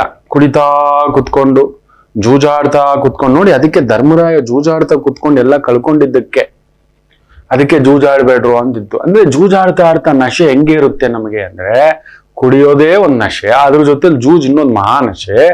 ಆ ಮತ್ತಲ್ಲಿ ಆ ನಶೆನಲ್ಲಿ ಏನ್ ಮಾಡ್ತೀವಿ ಅಂತ ಗೊತ್ತಿಲ್ಲ, ಗೊಂದಲಗಳ ಒಳಗಾಗಿ ಎಕ್ಸೈಟ್ಮೆಂಟ್ ಆಗಿ ಸುತ್ತಮುತ್ತಲಿರತಕ್ಕಂಥವ್ರು ಪ್ರಚೋದನೆ ಮಾಡಿ, ರಾಹು ಪ್ರಭಾವ ಅದು. ಜೂಜಾಡೋದು ಯಾವಾಗ? ಸಂಧ್ಯಾಕಾಲದಲ್ಲಿ ನೋಡಿ. ಅದಕ್ಕೆ ಸಂಧ್ಯಾಕಾಲ ದೀಪ ಹಚ್ಚಿ ನಮಗೆ ಆ ಜೂಜಿನ ಬುದ್ಧಿ ಬರುತ್ತೆ, ಹೋಗಿ ಕುತ್ಕೊಳ್ಳೋದು. ಹೆಂಡ ಕುಡಿಯೋ ಕುತ್ಕೊಳ್ಳೋದು ಯಾವಾಗ? ಸಂಧ್ಯಾಕಾಲದಲ್ಲೇ. ಆಗ್ಲೇ ಹೋಗೋದು ಫ್ರೆಂಡ್ಸು, ಇನ್ನೊಂದು. ಮೊನ್ನೆ ನೋಡಿ ನೀವು, ಈ ಕುಡಿತದ ನಶೆನಲ್ಲಿ ಯಾರ್ಯಾರು ಹೇಗೆ ಬಿದ್ದಿದ್ರು, ಎಲ್ಲೆಲ್ಲ ಆಕ್ಸಿಡೆಂಟ್ ಆಯ್ತು, ಕುಡಿದು ಎಷ್ಟು ಜನಕ್ಕೆ ಪೆನಾಲ್ಟಿ ಹಾಕಿದ್ದಾರೆ. ಸಂಜೆನೆ ಮನುಷ್ಯ ಕಳ್ತನಕ್ಕೆ ಇಳಿಯೋದು, ಮೋಸ ಮಾಡೋಕೆ ಇಳಿಯೋದು, ಆತ್ಮಹತ್ಯೆಗೆ ಇಳಿಯೋದು. ತುಂಬಾ ಅದು ಟ್ರಿಗರ್ ಪಾಯಿಂಟ್ ಸಮಯ, ಪ್ರಚೋದನೆಯ ಸಮಯ. ಶನಿ ರಾಹುವಿನ ಪ್ರಭಾವ, ಶನಿ ಹೋರ ಅನ್ನತಕ್ಕಂಥದ್ದು ಅದಕ್ಕೆ ಸಂಧ್ಯಾಕಾಲದಲ್ಲಿ ಬರುತ್ತೆ. ಆ ಸಂದರ್ಭದಲ್ಲಿ ಇದು ಮಾಡಬೇಡಿ, ಅದು ಮಾಡಬೇಡಿ, ಬೇಗ ಮನೆಗೆ ಬಂದು ಸೇರಿ ರೆಸ್ಟ್ ಅಲ್ಲಿ ತಗೊಳ್ಳಿ. ಶನಿ ಬಂದು ಒಂಥರ ಲೋವರ್ ಲೇಬರ್, ಎಲ್ಲ ಕೆಲಸ ಮಾಡಿ ಮುಗಿಸ್ಬಂದು ತಿಂದು ಶಿವ ಅಂತ ಕುತ್ಕೊಳ್ಳೋ ಅಂತ ಒಂದು ರೆಸ್ಟಿಂಗ್ ಸಮಯ. ಅಂಜು ಬುರುಕು, ಬಿಚ್ಚಿ ಹೇಳಲ್ಲ. ಒಳಗಡೆ ಏನೋ ಬೆಳಗ್ಗೆಯಿಂದ ಸಂಜೆವರೆಗೂ ಬಾರುಗಳು, ಒದ್ದಾಟಗಳು, ತೊಳಲಾಟಗಳು, ಅವಮಾನಗಳು, ಅಪವಾದಗಳು, ಕೆಲಸದಲ್ಲಿ ಇನ್ನೊಂದ್ರಲ್ಲಿ ನಡೆದಿದೆ. ಅದನ್ನೆಲ್ಲ ಮರೆತು ಬಂದು ಕುಟುಂಬದ ಜೊತೆ ಕುಳಿತು ಎಲ್ಲ ಮರಿಬೇಕು ಅಂತ ಹೇಳಿ ಮಾಡಿಟ್ಟಿರ್ತಕ್ಕಂಥದ್ದು ರೆಸ್ಟು ಅಂತ ಹೇಳಿ ನಾವೇನ್ ಮಾಡ್ತೀವಿ, ಆ ಟೈಮ್ನಲ್ಲೇ ಹೋಗೋದು. ಶನಿವಾರನಲ್ಲೇ ಇನ್ನೊಂದಷ್ಟು ಮೊದಲೇ ಒಳಗಡೆ ಅಂಜುಬುರುಕ ಆಗಿದ್ದಾವೆ, ಕುರಿಕ್ ಕೂತಿದ್ದಾವೆ, ಭಯ ಪಟ್ಟು ಕೂತಿದ್ದಾವೆ, ಸಂಕಟ ಪಟ್ಟು ಕೂತಿದ್ದಾವೆ. ತಗೋ, ಹೋಗಿ ಕುತ್ಕೋ. ಇನ್ನೇನಾಗುತ್ತೆ? ದಾರಿ ತಪ್ಪುತ್ತೆ. ಆ ನಶೆನಲ್ಲಿ ನೋಡಿ, ಶನಿ ಓರೆ, ಅದ್ರ ಜೊತೆಲಿ ರಾಹುನು ಸೇರ್ಕೊಂಡ ಅಂತ ಇಟ್ಕೊಳ್ಳಿ, ಮುಗೀತು. ಅಂದ್ರೆ ರಾಹು ಅಂದ್ರೆ ಇನ್ಯಾರು ಇಲ್ಲ, ಸುತ್ತಮುತ್ತ 4 ಜನ ಕೂತ್ಕೋತಾರೆ. ನೀವೇನ್ ಗುರು, ಬರೀ 10,000 ಬೆಟ್ಟಿಂಗ್ ಅಷ್ಟೇ, ಇನ್ನೊಂದು 20,000 ಹಾಕಿ ನೀವು ಗ್ಯಾರಂಟಿ ಗೆಲ್ಲದೆ. ತಗೋ ತಗೋ ತಗೋ ತಗೋ. ನೋಡಿ, ಧರ್ಮರಾಯರು ಆ ಒಂದು ಪರಿಭ್ರಮಣದಲ್ಲಿ ಪ್ರಚೋದನೆಯಾಗಿ ತನ್ನ ಹೆಂಡತಿ, ಒಡ ಹುಟ್ಟಿದವರು, ರಾಜ್ಯ ಎಲ್ಲ ಕಳ್ಕೊತಾನೆ. ನಳಮಹಾರಾಜ ಕೂಡ ಅದೇ ಮಾಡೋದು. ಅಂದರೆ ಒಂದು ನಾವು ಎಲ್ಲಿರ್ತೋ ಆ ತರದೊಂದು ಪ್ರಭಾವ. ಕಲಿಯುಗಕ್ಕೆ ಅದೊಂದು ಶಾಪ. ಯಾವ ನಶೆ ಇರುತ್ತೋ ಅಲ್ಲೇ ಕುತ್ಕೊಳ್ಳೋದು, ಯಾವ್ದು ಭಕ್ತಿ ಅಂತೀವೋ ಅಲ್ಲೇ ಕುತ್ಕೊಳ್ಳೋದು. ಅಲ್ಲೇ ನನ್ನ ದೇವರು ನೋಡಿ, ದೇವ್ರ ಹೆಸರಿನಲ್ಲಿ ಎಷ್ಟು ಗಲಾಟೆಗಳು ಮಾಡ್ತಾರೆ ಕೆಲವರು. ಅಷ್ಟು ವಿಚಿತ್ರಕಾರ್ಯಾಗಿ ನನ್ನ ಜೀಸಸ್ ದೊಡ್ಡದು, ನನ್ನ ಅಲ್ಲಾ ದೊಡ್ಡದು, ನನ್ನ ರಾಮ ದೊಡ್ಡದು. ಇವ್ರೇನೋ ಹೋಗ್ಬಿಟ್ಟು ಇವರೇ ಕರ್ಕೊಂಡು ಬಂದು ಮಾಡಿದಾಗೆ. ಯಾರು ರಾಮನ್ ನೋಡಿಲ್ಲ, ಯಾರು ಜೀಸಸ್ನ ನೋಡಿಲ್ಲ, ಯಾರು ಅಲ್ಲನ್ ನೋಡಿಲ್ಲ. ಇವರೇ ಏನೋ ಇನ್ನೊಂದು ಸೇರಿಸಿ ಉಪ್ಪು ಖಾರ ಹುಳಿ ಹಾಕಿ ಇನ್ನೊಂದು ಮನಪರಿವರ್ತನೆ, ಧರ್ಮ ಪರಿವರ್ತನೆ, ಅದನ್ನೊಂದು ದೊಂಬಿ. ಅನ್ಯ ಕೋಮು ಅನ್ನೋದು, ಅನ್ಯ ಧರ್ಮ ಅನ್ನೋದು, ಅನ್ಯ ಜಾತಿ ಅನ್ನೋದು. ಅಯ್ಯೋ, ಕಲಿಯುಗಕ್ಕೆ ದೊಡ್ಡ ಶಾಪ. ಆಗಿನ ಕಾಲದಲ್ಲಿ ರಾಜರುಗಳು ಆತರ ಮಾಡ್ತಿರ್ಲಿಲ್ಲ. ಆಡಿದ್ರ ಎದ್ದೋಗ್ತಿದ್ರು ಅಷ್ಟೇ ಒಂದ್ ಸ್ವಲ್ಪ ಹೊತ್ತು. ಅಲ್ಲೊಂದಿತ್ತು, ಹೌದು, ಶನಿವಾರವಾಡ ಅಂತಕ್ಕಂಥದ್ದು ಛತ್ರಪತಿ ಶಿವಾಜಿ ಮಹಾರಾಜರ ಕಾಲದಲ್ಲೇ ಇತ್ತು. ಶನಿವಾರ ಅಲ್ಲೊಂದು ವಾಡೆ ಮಾಡಿಟ್ಟಿದ್ರು, ಒಂದು ಊರ್ ತರನೇ. ತಾವು ಹೋಗಿ ಗೆದ್ದಂತಹ ರಾಜ್ಯಗಳಲ್ಲಿ ಇದ್ದಂತ ಸುಂದರಿಯರ ಆಗಿರ್ತಕ್ಕಂಥ ಸ್ತ್ರೀಯರನ್ನೆಲ್ಲ ಎತ್ತಾಕೊಂಡು ಬಂದು ಅಲ್ಲಿ ಇಟ್ಟಿರೋರು. ಇವರು ತಮ್ಮ ರಾಜರುಗಳು ಯಾರ್ಯಾರು ಬರ್ತಿದ್ರು, ಸಾಮಂತರುಗಳು, ಮೋಜು ಮಸ್ತಿಗೆ ಶನಿವಾರ ಬಂದಿದ್ದೆ ಹೋಗ್ಬಿಟ್ಟು ಅಲ್ಲಿ ಮೋಜು ಕುಣಿತ ಇನ್ನೊಂದು ಎಲ್ಲ ಇತ್ತು ಮಕ್ಕಳೇ. ಆದ್ರೆ ಅದು ಮುಗಿತಿದ್ದಾಗೆ ರಾಜ್ಯಪಾಲನ ಅಂತ ಎದ್ದೋಗ್ತಿದ್ದು. ಅಲ್ಲೇ ಕುತ್ಕೊಂಡು ಅವ್ನು ಹಾಳಾಗ್ತಿದ್ದ, ಮೂರ್ಖನಾಗ ಹಾಳಾಗ್ತಿದ್ದ. ಅವನನ್ನ ರಾಜನನ್ನಾಗಿ ಮಾಡ್ತಿರ್ಲಿಲ್ಲ, ಜೊತೆಲಿರೋರೇ ಸಾಯಿಸ್ಬಿಡ್ತಿದ್ರು. ಇದೇ ಸತ್ಯ. ಆದ್ರೆ ಇವತ್ತು ಸಾಮಾನ್ಯ ಮನುಷ್ಯ ಏನ್ ಮಾಡಿಟ್ಕೋತಿದ್ರೆ ಆ ನಶೆಗೊಳಗಾಗ್ತಿದ್ದಾನೆ. ಸಿಂಹ ರಾಶಿ ಆ ತರದ ಒಂದು ಪ್ರಭಾವ ಉಂಟು. Very careful. ಈ 4 ತಿಂಗಳು ಇಲ್ಲದ ಒಂದು ಭಾವನೆಗಳು, ವಿಚಿತ್ರಗಳು ನಿಮ್ಮನ್ನ ಒಂಥರ ಕಾಡಿಸ್ತಕ್ಕಂಥದ್ದು ಆಡುತ್ತೆ. ಯಾಕೆ ಅಂದ್ರೆ ಕೇತು ಕೂಡ ನೋಡಿ ಚಂದ್ರ ನಕ್ಷತ್ರದಲ್ಲಿ ಇದ್ದಾನೆ, ವ್ಯಯಾಧಿಪತಿ ಸ್ಥಾಯಿ. ಆ ರಾಹು ಬುದ್ಧಿ ಕೆಡಿಸ್ತಕ್ಕಂಥ ಬುಧನ ಸ್ಥಾಯಿ. ಅದು ಒಳ್ಳೇದೇ, ವಿಪರೀತ ಬುದ್ಧಿ ಓಡುತ್ತೆ. ಆದ್ರೆ ಇವನು ಗುರು ಒಂಟಿ ಗುರು ಅಲ್ವಾ, ಒಂಥರ ಈ ತರ ಇಲ್ದಿದ್ದೆಲ್ಲ ಹೋಗಿ ತಟ್ಟೆನಲ್ಲಿ ತಂದಿಟ್ಕೊಳ್ತಕ್ಕಂಥದ್ದು ಮಾಡ್ತಾನೆ. Very very very very careful. ಇನ್ನು ಮೇ 1ರಿಂದ ಅಕ್ಟೋಬರ್ 8, 9ರವರೆಗೂ ಗುರು ನೇರವಾಗಿ ವೃಷಭ ರಾಶಿಯಲ್ಲಿ ಬರ್ತಾನೆ. ಅದೆಲ್ಲೂ ಕಂಪಿಸ್ತಕ್ಕಂಥದ್ದು ಸ್ವಲ್ಪ ಆಗುತ್ತೆ ಕೆಲವರಿಗೆ, ನಿಜವೇ. ಅಲ್ಲೊಂದು ತಮಾಷೆ ನಡೆಯುತ್ತೆ. ಹೌದು, ದಶಮದಲ್ಲಿ ಗುರು ಕುಳಿತ್ರೆ ಏನೋ ಆಗುತ್ತೆ, ಇನ್ನೊಂದು ಆಗುತ್ತೆ ಅಂತ ಎಲ್ಲರೂ ಹೇಳ್ತಾರೆ. ನಾನ್ ನೋಡಿದಾಗೆ ಅಲ್ಲಿ ನೋಡಿ ಕೃತಿಕಾ ನಕ್ಷತ್ರ ಸಾರಕ್ಕೆ ಬರ್ತಾನೆ, ಆಗ ಒಳ್ಳೇದಾಗುತ್ತೆ. ಯಾಕಂದ್ರೆ ಸೂರ್ಯನ ಸಾರದಲ್ಲಿ ಇರ್ತಾನೆ. ನೆನ್ಪಿಟ್ಕೊಳ್ಳಿ, ರಾಶಿಯಾಧಿಪತಿ ಲಗ್ನಾಧಿಪತಿ ಒಂಥರ ದಶಮದಲ್ಲಿ ಅಸುರ ಗ್ರಹಗಳು ಕುಳಿತಾಗ ಅಸುರ ಸ್ಥಾನ. ಏನಾದ್ರೂ government job, government post, government ಕೆಲಸ, ಗೌರ್ಮೆಂಟ್ ವ್ಯವಸ್ಥೆ ಈ ತರದ್ರಲ್ಲಿ ಏನಾದ್ರು ಪ್ರಯತ್ನ ಮಾಡ್ತಿದ್ರಿ, ಗೌರ್ಮೆಂಟ್ ಟೆಂಡರ್ಗಳು, ಸ್ವಂತ ಬಿಸ್ನೆಸ್, ಸ್ವಂತ ವ್ಯವಹಾರ, ಸ್ವಂತ ಕೆಲಸ. ಯಾಕಂದ್ರೆ ಈಗ ಸೂರ್ಯ ಕುಜ ನೋಡಿ ವಿಶೇಷವಾಗಿ ಸುಖಕಾರಕ ಮೂಲ ತ್ರಿಕೋಣದಲ್ಲಿ ಕುಳಿತಿದ್ದಾನೆ. ಲಗ್ನಾಧಿಪತಿ ರಾಶಿಯಾಧಿಪತಿ ಮೂಲ ತ್ರಿಕೋಣದಲ್ಲಿ ಕುಳಿತಿದ್ದಾನೆ. So it has to give you result. ತುಂಬಾ ಒಳ್ಳೆ ರಿಸಲ್ಟ್ ಕೊಡ್ತಾನೆ. ಆದರೆ ಆ ಕೇತು ನಕ್ಷತ್ರ ಅಂತ ಏನು ಕೇತು ಕುಳಿತಿದ್ದಾನಲ್ವಾ, ಕುಜನ ನಕ್ಷತ್ರದಲ್ಲಿ ಕುಳಿತಿದ್ದರಿಂದ ಒಳ್ಳೆ ಬಲ ಕೊಡ್ತಾನೆ. ಚಂದ್ರ ನಕ್ಷತ್ರಕ್ಕೆ ಸಾರ್ತಿದ್ದಾಗೆ ಅಲ್ಲಿ ಗುರುವು ಬದಲಾವಣೆ ಆಗಿದಾನಲ್ವ, ಅವನು ಚಂದ್ರ ನಕ್ಷತ್ರಕ್ಕೆ ಬರ್ತಾನೆ. ರೋಹಿಣಿ ನಕ್ಷತ್ರ ಪುಕ್ಕಲ್ತನ ತರಿಸ್ತಾನೆ. ಉದ್ಯೋಗದಲ್ಲಿ ಒಂದು ತಳಮಳ, ದೂರದ ಕೆಲಸ, ದೂರದ ವ್ಯವಹಾರ, ದೂರದ ಬೆಟ್ಟ ನುಣ್ಣಗೆ ಅದೊಂದು ತಂದಿಡ್ತಾನೆ. ದೂರದಲ್ಲಿ ಕೆಲಸ, ದೂರದಲ್ಲಿ ವ್ಯಾಪಾರ, ಎಕ್ಸ್ಪೋರ್ಟ್, ಇಂಪೋರ್ಟ್, ಎಲ್ಲೋ ದೂರದಲ್ಲಿ ಆಫೀಸ್ ಮಾಡ್ಬೇಕು. ಇನ್ನೆಲ್ಲೋ ಬೆಂಗಳೂರಲ್ಲಿ ಇದ್ದೀವಿ. ಕೆಲವರು ನನ್ನ ಮೊನ್ನೆ ಹೇಳ್ತಿದ್ರು, ಗುರುಗಳೇ ಮೈಸೂರಲ್ಲಿ ಒಂದು ಮಾಡಿ. ಇನ್ನೂ ಕೆಲವ್ರು ನೋಡ್ಬೇಕು, ಗುರುಗಳೇ ಹುಬ್ಳಿಲಿ ಮಾಡಿ, ಗುರುಗಳೇ ನಮ್ಮ ವಿಜಯಪುರದಲ್ಲಿ ಮಾಡಿ, ಬಿಜಾಪುರದಲ್ಲಿ ಮಾಡಿ, ಗುರುಗಳ ಗದಗಲ್ಲಿ ಮಾಡಿ, ಗುರುಗಳ ಹುಬ್ಳಿಲಿ ಮಾಡಿ, ಗುರುಗಳ ಶಿವಮೊಗ್ಗದಲ್ಲಿ ಮಾಡಿ. ಅಯ್ಯೋ, ಇರೋ ಬೆಂಗಳೂರಲ್ಲೇ ನಾನು ನಿಭಾಯಿಸ್ಲಿಕ್ಕೆ ಆಗ್ತಿಲ್ಲ. ಇರೋ ಬೆಂಗಳೂರಿನಲ್ಲೇ ಸಂಜೆ 6:30, 7, 7:30, 8 ಗಂಟೆ ಆಗುತ್ತೆ. ಶೂಟ್ ಮಾಡಿ, ಎಡಿಟ್ ಮಾಡಿ, ರೆಂಡಿಂಗ್ ಮಾಡೋಷ್ಟರಲ್ಲಿ 10, 10:30. ಆ ಮಕ್ಕಳು ಮನೆಗೆ ಹೋಗೋಷ್ಟರಲ್ಲಿ 11, 11:30. ಇನ್ ಎಲ್ಲಿನ ಒಂದು ಪ್ರಯಾಣ? ಎಲ್ಲಿಗೆ ಬಂದ್ಮೇಲೆ ಅದು ದೂರದ ಬೆಟ್ಟ ಚೆನ್ನಾಗೇ ಕಾಣಿಸುತ್ತೆ ಪ್ರಯಾಣ. ಅದಕ್ಕೂ ಒಂದು ಲೆಕ್ಕ ಸಾಕು. ಅದಕ್ಕೆ ಫೋನ್ನ ಒಂದು ವ್ಯವಸ್ಥೆ ಮಾಡಿ ಇಟ್ಟಿದೆ. ಫೋನಲ್ಲಿ ಮಾತಾಡಿ, ದೂರದಿಂದ ನಿಮಗೆ ಬರ್ಲಿಕ್ಕೆ ಆಗ್ಲಿಲ್ಲ ಅಂದ್ರೆ ಒಂದು ಫೋನಿನ ವ್ಯವಸ್ಥೆ ಇದೆ, ಮಾತಾಡ್ಲಿಕ್ಕೆ ಯೋಚನೆ ಮಾಡಬೇಡಿ ಅಂತ. ಅಲ್ಲೊಂದು ಜಾತಕಗಳ ಪರಾಮರ್ಶೆ ಮಾಡಿಟ್ಟಿದ್ದೇವೆ ನಿತ್ಯ. ಒಂದು ಕಡಿಮೆ ಅಂದ್ರೆ ಒಂದು 50ರಿಂದ 60 ಜನಕ್ಕೆ ಒಂದು ವ್ಯವಸ್ಥೆಗಳಾಗ್ತಿದೆ. ತುಂಬಾ ಜನ ಕೇಳಿದ್ರೆ ನಾನೇನ್ ಮಾಡ್ಲಿ, ನಿತ್ಯ ಒಂದು 300ರಿಂದ 400 ಅಪಾಯಿಂಟ್ಮೆಂಟ್ ಕೇಳಿದ್ರೆ ಆಗದ ಮಾತು. ಎಷ್ಟು ಅಂತ ಒಂದು ರಸ ಇಷ್ಟು ತಿನ್ನೋದ್ರಲ್ಲಿ ಒಂದು ಆನಂದ. ಹಾಗಂತ ಇಷ್ಟು ತಿನ್ನೋಕ್ ಹೋಗ್ತೀರಂದ್ರೆ ಅಜೀರ್ಣ ಆಗುತ್ತೆ. ಸೊ ಖಂಡಿತ ಸಿಂಹರಾಶಿಯವರಿಗೆ ದೂರದ ಕೆಲಸ, ದೂರದ ವ್ಯವಹಾರ, ದೂರದ ಭೂಮಿ, ದೂರದ ಜಾಗ, ದೂರದ ಲೆಕ್ಕಾಚಾರ ಸ್ವಲ್ಪ ಎಚ್ಚರಿಕೆ. ಆದರೆ ಗುರು ಚಂದ್ರ ನಕ್ಷತ್ರಕ್ಕೆ ಸಾರಿ 4ನೇ ಮನೆ ನೋಡ್ತಾನೆ. ಸೊ ಯಾವ್ದೋ ಒಂದು ಮನೆ ತಗೋಬೇಕು, ಜಾಗ ತಗೋಬೇಕು, ಭೂಮಿ ತಗೋಬೇಕು, ವಾಹನ ತಗೋಬೇಕು, ಇನ್ನೊಂದು ಆಫೀಸ್ ಮಾಡ್ಬೇಕು, ಆಫೀಸ್ ಇಂಟೀರಿಯರ್ಸ್ ಮಾಡಿಸ್ಬೇಕು, ಎಕ್ಸ್ಪ್ಯಾನ್ಷನ್ ಮಾಡ್ಬೇಕು ಅನ್ನತಕ್ಕಂಥದ್ದು. ಅದು ಅಲ್ಲೂ ಶುಕ್ರನ್ ಮನೆಯಲ್ಲಿ ಬೇರೆ ಇದ್ದಾನೆ. Very careful. ಗೊತ್ತಿಲ್ಲದ ವ್ಯಾಪಾರ ಮಾಡಬೇಡಿ. ಹೈಯರ್ ರಿಸ್ಕ್ ತಗೊಳಕ್ ಹೋಗ್ಬೇಡಿ, ಬೇಡ. ಹೈಯರ್ ರಿಸ್ಕ್ ತಗೊಳಕ್ಕೆ ಹೋಗ್ಬೇಡಿ. Very very careful. ಸುಮ್ನೆ ಖರ್ಚು ತಂದಿಡ್ತಾನೆ ವೃತ್ತಿಲಿ. ಅದ್ರಲ್ಲಿ ಸ್ವಂತ ಬಿಸ್ನೆಸ್ ನಲ್ಲಿ ಇರತಕ್ಕಂಥವ್ರು. ಗುರು ಶುಕ್ರನ್ ಮನೆಯಲ್ಲಿದ್ದು ಚಂದ್ರನ್ ಸಾರದಲ್ಲಿರೋದ್ರಿಂದ ಹಾಲು, ಬೆಣ್ಣೆ, ತುಪ್ಪ, ಬೇಕರಿ, ಕಿರಾಣಿ, ದವಸ, ಧಾನ್ಯ, ತರಕಾರಿ, ಸೊಪ್ಪು, ಹೋಟೆಲ್ಲು, ಈ ಮಾಡೆಲಿಂಗು, ಬಟ್ಟೆ, ಹೂವಿನ ಅಂಗಡಿ, ಹಣ್ಣಿನ ಅಂಗಡಿ, ಆಕ್ಟಿಂಗು, ಚಿತ್ರಕಲೆ, ಈ ರೀತಿಯದ್ರಲ್ಲಿ ಇರತಕ್ಕಂಥವರಿಗೆ ಸ್ವಲ್ಪ ಅನಗತ್ಯ ಪ್ರೆಷರ್ ತಂದಿಡ್ತಕ್ಕಂಥದ್ದು ಆಗ್ತಾನೆ. ನೋಡ್ಕೊಂಡು ಮಾಡಿ. ಒಂದು 10,000, 20,000 ಆ ತರದ್ದು ಒಂದಷ್ಟೇ. ಇಲ್ಲ ಮ್ಯಾಕ್ಸಿಮಮ್ ಒಂದು 50,000 ರಿಸ್ಕ್ ತಗೋತಾನೆ. ಈ ತರದ್ ಮಾಡಿ. ಗೊತ್ತಿಲ್ಲದ ಯಾರೋ ಬಂದು ದೂರದ ಬೆಟ್ಟ ನುಣ್ಣಗೆ ಗುರು ಬಂದು ಚಂದ್ರನ್ ಸಾರದಲ್ಲಿ ಬಂದ್ಬಿಡ್ತಾನೆ, ವ್ಯಯಾಧಿಪತಿ. ಅಷ್ಟರಲ್ಲಿ ಈ ಒಂದು ಕೇತು ಮತ್ತೆ ಹೇಗೆ ಅವನು ವ್ಯಯಾಧಿಪತಿ ಧನಸ್ಥಾನದಲ್ಲಿ. ಆಮೇಲೆ ರಾಹು ಶನಿ ಸಾರದಲ್ಲಿ, ಅಷ್ಟಮದಲ್ಲಿ ಶನಿ ಇರೋ ತರ. ಒಂದೇನಂದ್ರೆ ಶನಿ ಸ್ವಲ್ಪ ವಕ್ರವಾಗಿ ಗುರು ಸಾರದಿಂದ ನೋಡ್ತಾನೆ. ಅವನು ನಿಮಗೆ ವಿಶೇಷವಾಗಿ ಭಾಗ್ಯಸ್ಥಾನವನ್ನ ನೋಡ್ತಾನೆ. ಸೊ ಯಾರೋ ಬಂದು ಹಿಡ್ಕೊಳ್ತಾರ, ನಿಮ್ ತಂದೆ, ಹಿರಿಯರು, ನಿಮ್ ಹೆಂಡತಿ, ನಿಮ್ ಗಂಡ, ಯಾರನ್ನಾದ್ರೂ ಕೇಳಿ ಮಾಡಿ. ದುಡುಕ್ಬೇಡಿ. ಏನೋ ಒಂದು ಮಾಡ್ಬಿಡೋಣ, ಯಾವುದೋ ಒಂದು ಮಾಡ್ಬಿಡೋಣ. ಈ ಮೆಡಿಸಿನ್ ಲೈನ್ ಅಲ್ಲಿ ಇದ್ದೀರಾ, ಟೀಚಿಂಗ್ ಲೈನ್ ಅಲ್ಲಿ ಇದ್ದೀರಾ, ಎಜುಕೇಶನ್ ಲೈನ್ ಅಲ್ಲಿ ಇದ್ದೀರಾ, ಡಾಕ್ಟರ್ ಆಗಿದ್ದೀರಾ, ಲಾಯರ್ ಆಗಿದ್ದೀರಾ, ಈ ತರದ್ರಲ್ಲಿ ಜಡ್ಜ್ಗಳಾಗಿದ್ದೀರಾ, ಅಲ್ಲೊಂದು ಒತ್ತಡ ಬರುತ್ತೆ. ಆದರೆ ಗುರು ಬಂದು 4ನೇ ಮನೆ ನೋಡ್ತಾನೆ, ಸುಖ ಸ್ಥಾನ. ಸೊ ನನಗೆ ಇನ್ನೊಂದು ಸುಖ ಬೇಕು, ಇನ್ನೊಂದು ಕಾರ್ ಬೇಕು, ಇನ್ನೊಂದು ಮನೆ ಬೇಕು, ಇನ್ನೊಂದು ವ್ಯವಸ್ಥೆ ಬೇಕು, ಇನ್ನೊಂದು ಬಿಸ್ನೆಸ್ ಮಾಡಬೇಕು, ಪ್ಯಾಸಿವ್ ಇನ್ಕಮ್ ಇರಬೇಕು, ಡಬಲ್ ಇನ್ಕಮ್ ಇರಬೇಕು, ಇನ್ನೊಂದೇನೋ ಮಾಡ್ತೀನಿ, ಬಡ್ಡಿಗೆ ಬಿಟ್ಬಿಡ್ತೀನಿ, ಫೈನಾನ್ಸ್ ಬಿಟ್ಬಿಡ್ತೀನಿ, ಬಂಗಾರಕ್ಕೆ, ಈ ತರದ್ ಏನೇನೋ ಒಂದು ಬೋಟಿಗೆ ತೆಗೆದು ಬಿಡ್ತೀನಿ, ಅಂಗಡಿ ಹಾಕ್ಬಿಡ್ತೀನಿ, ಫುಡ್ ಇಂಡಸ್ಟ್ರಿ ಇಟ್ಬಿಡ್ತೀನಿ. ಚಂದ್ರನ್ ಭಾವ ಅಲ್ವಾ?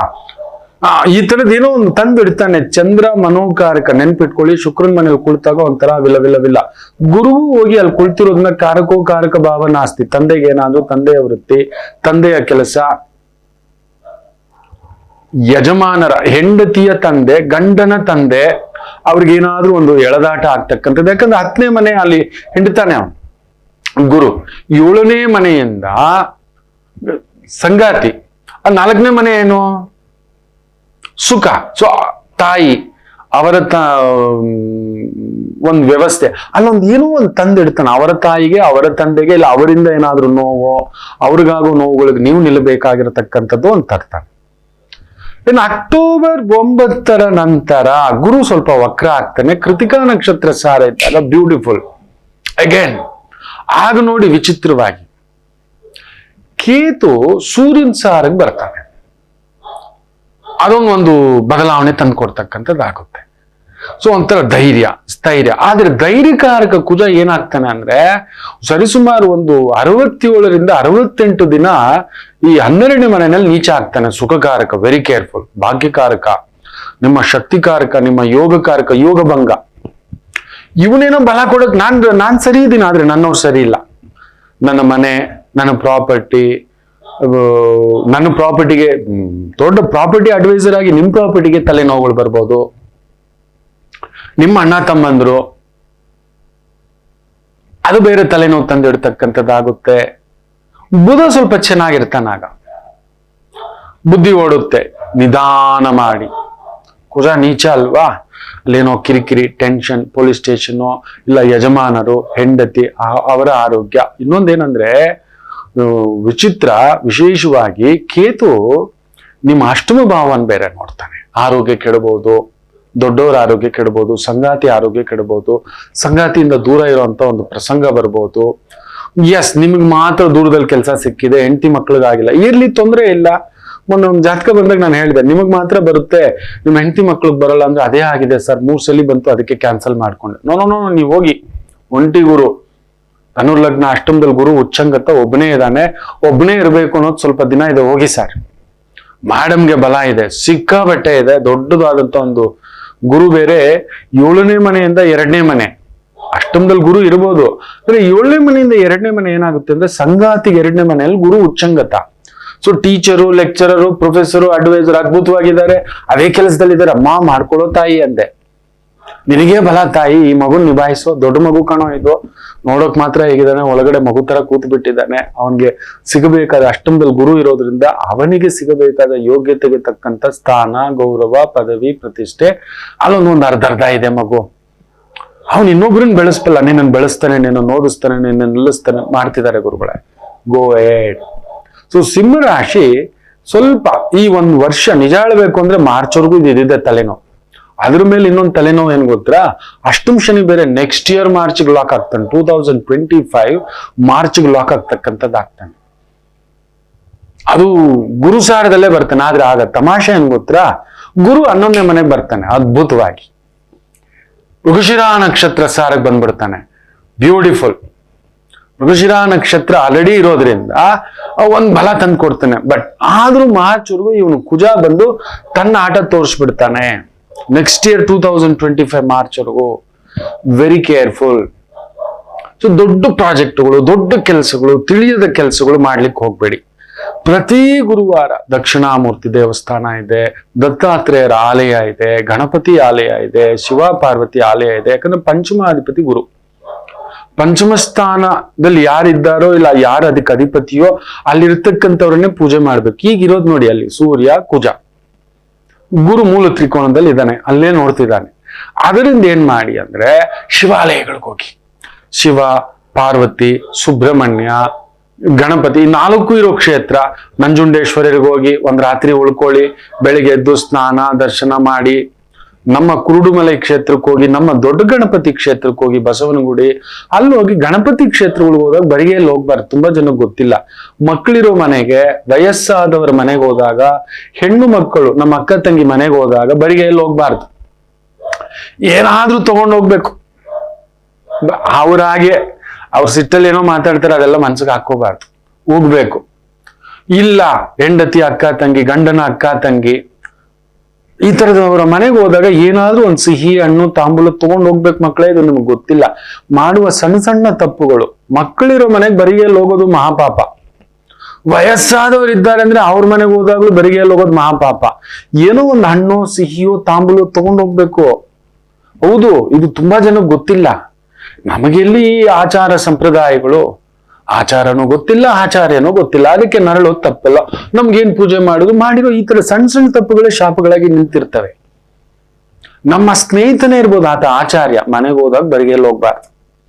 ಹೌದು, ಆತ ನಮ್ಮನೇಲೆ ಒಂದು ಪೂಜೆ ಮಾಡ್ತೇನೆ, ಆಮೇಲೆ ಕೊಡ್ತೀನಿ ಬಿಡೋ. ಇಲ್ಲ, ಆತನಿಗೆ ಡಬಲ್ ಕೊಟ್ಟು ಮಾಡ್ಬೇಕು. ಬೇರೆಯವ್ರಿಗಾದ್ರೂ ಒಂದು ಸಮಾಧಾನ, ನಾನು 1 ಮೂಟೆ ಅಕ್ಕಿ ಕೊಟ್ಟೆಪ್ಪ, ತಗೋಪ 10 kg ಅಕ್ಕಿ ಬೆಲ್ಲ ಇದು ಕೊಟ್ಟೆ ಕಣೋ ಅಂತ ಹೇಳ್ಬಿಟ್ಟು ರಿಕ್ವೆಸ್ಟ್ ಮಾಡಿ ಕಾಲಿಗೆ ಬಿದ್ರೆ ಡಮ್ ನಡೆಯುತ್ತೆ. ಅದೇ ನಮ್ಮ ಸ್ನೇಹಿತ ಬಂದ್ರೆ ಅವನದೊಂದು ಎಕ್ಸ್ಪೆಕ್ಟೇಷನ್ ಇರುತ್ತೆ. ನನ್ನ ಸ್ನೇಹಿತಂದು ಗೊತ್ತಿದೆ ಅವನಿಗೆ ನಮ್ಮ ಸ್ಟ್ಯಾಂಡರ್ಡು ಸ್ಟೇಟಸ್. ಅವನಿಗೆ ಬಿಡೋ ನನ್ನ ಸ್ನೇಹಿತ, ಆಮೇಲೆ ಗುರುವೇ. ಆದ್ದರಿಂದ ಗುರುಕ್ಷೇತ್ರಗಳು, ಸಿದ್ಧಾರೂಢರ ಕ್ಷೇತ್ರ, ಶ್ರೀಧರ ಸ್ವಾಮಿಗಳ ಕ್ಷೇತ್ರ, ದತ್ತಾತ್ರೇಯರ ಕ್ಷೇತ್ರ, ಗಾಣಗಾಪುರ ಕ್ಷೇತ್ರ, ಮಂತ್ರಾಲಯ ಕ್ಷೇತ್ರ, ಸಾಯಿಬಾಬಾ ಕ್ಷೇತ್ರ, ಈ ತರದಕ್ಕೆ ಪಂಚಮ ಪಳನಿ ಕ್ಷೇತ್ರ, ಘಾಟಿ ಕ್ಷೇತ್ರ, ವಿದುರಾಶ್ವತ ಕ್ಷೇತ್ರ.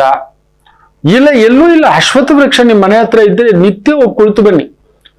ಪ್ರತಿ ಪುನರ್ವಸು ನಕ್ಷತ್ರ ಒಂದು ಗಂಧಾಭಿಷೇಕ ಮಾಡತಕ್ಕಂಥದ್ದು ಮನೆಯಲ್ಲೊಂದು ಆಯಿತು ಅಂದ್ರೆ ಒಂದು ಗಣದಿಗ್ಬಂಧ ತಂದಿಟ್ಕೊಳ್ಳಿ. ಯಾಕಂದ್ರೆ ಗುರುವಿನ ಈ ಬದಲಾವಣೆಗಳು ಒಂಥರ ಅರ್ಧ ಚಿತ್ರಾನ್ನ ತುಂಬಾ ಒಳ್ಳಿ, ಇಲ್ಲ ಆ ಚಿತ್ರಾನ್ನ ಚೆನ್ನಾಗಿದೆ, ಅನ್ನ ಬೆಂದಿಲ್ಲ, ಏನೋ ಒಂದು ಈ ತರದ್ ಇಡ್ತಾನೆ. ಮಕ್ಕಳ ವಿಚಾರ, ಮನೆ ವಿಚಾರ, ದೂರದ ಕೆಲಸ, ಗೊತ್ತಿಲ್ಲದ ಕೆಲಸ, ಗೊತ್ತಿಲ್ಲದ ವೃತ್ತಿಯಲ್ಲಿ ಏನೋ ಒಂದು ಅವಮಾನ, ಪ್ರೆಷರು, ಪೊಸಿಷನ್ ಪ್ರೆಷರು, ಈ ತರದನ್ನ ಸಿಂಹರಾಶಿಯವ್ರು ತಂದಿಡ್ತಕ್ಕಂಥದ್ದು ಆಗುತ್ತೆ. Very very careful. ಹೌದು, ಏನು ಅವನು ನಿಮ್ ಷಷ್ಠಭಾವನ ನೋಡ್ತಾನೆ, ಅದೊಂದು ಒಂದು ಖುಷಿ. ಅಲ್ಲಿಂದ 10ನೇ ಮನೆಯಿಂದ ನಿಮ್ಮ 5ನೇ ಭಾವವಾಗಿ 2ನೇ ಮನೆ ನೋಡ್ತಾನೆ.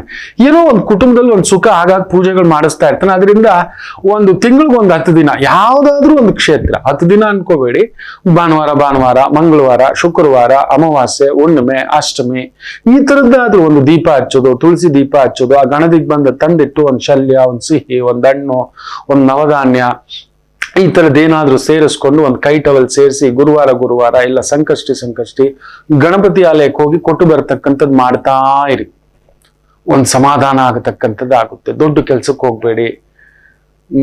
ಆಮೇಲೆ ಒಂಥರ ವೇಗವಾಗಿ ಮಾಡಿಸ್ತಾನೆ. ಜ್ಞಾನಕಾರಕ ಕೆಟ್ಟ ಏನ್ ಗೊತ್ತಾ, ಎದುರುಗಡೆ ಹೇಳೋರು ಅದು ಸರಿಯಾ ತಪ್ಪ ವಿವೇಚನೆ, ಅದ್ರಲ್ಲಿ ಬೇರೆ ಕುದ ಬೇರೆ ಅಲ್ಲಿ ಬಂದು ನಿಂತ್ಕೋತಾನೆ. ಅಕ್ಟೋಬರ್ ಇಂದ ವೆರಿ ಕೇರ್ಫುಲ್.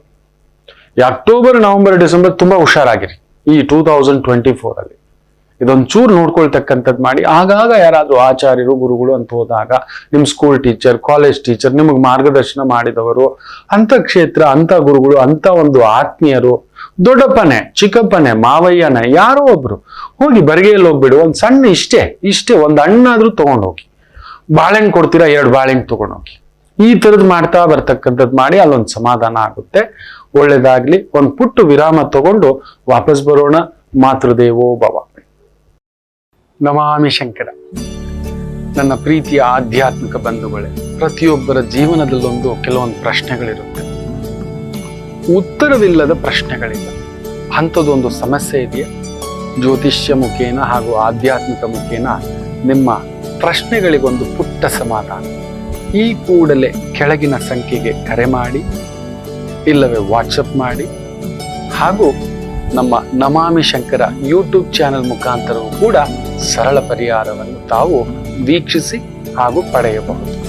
ನಮಾಮಿ ಶಂಕರ. ನಮಾಮಿ ಶಂಕರ. ಉತ್ತರಾ ಫಾಲ್ಗುಣಿ ನಕ್ಷತ್ರ, ಸಪ್ತಮಿ ತಿಥಿ. ಇವತ್ತೇ ಸಿಂಹರಾಶಿ ಬೇರೆ. ಮೇಷರಾಶಿ ಚೆನ್ನಾಗಿದೆ, ತೊಂದರೆಗಳೇನು ಇಲ್ಲ. ಚಂದ್ರ 6ನೇ ಮನೆ, ವಿಜಯದ ಮನೆ, ಸೂರ್ಯನ ಭಾವದಲ್ಲಿದ್ದಾನೆ. ಸೂರ್ಯ ಮೂಲ ತ್ರಿಕೋನದಲ್ಲಿದ್ದಾನೆ. ಖಂಡಿತ ಇವತ್ತೊಂದು ಗುಡ್ ನ್ಯೂಸ್. ವ್ಯವಹಾರ, ವೃತ್ತಿ, ಉದ್ಯೋಗ, ಓಡಾಟ, ರೆಸ್ಪೆಕ್ಟು ಇವೆಲ್ಲವನ್ನು ನೋಡತಕ್ಕಂತ ಒಂದು ಶಕ್ತಿ ಬಲ ಸಿಗತಕ್ಕಂತ ಒಂದು ದಿನ ಚೆನ್ನಾಗಿದೆ. ಕೇತುವು ಕುಜನ್ ಸಾರದಲ್ಲಿದ್ದಾನಲ್ವಾ, ತಾಕತ್ತಲ್ಲಿ ನಿಂತ್ಕೊಳ್ತಕ್ಕಂತ ಒಂದು ಪ್ರಭಾವ. ವೃಷಭ ರಾಶಿ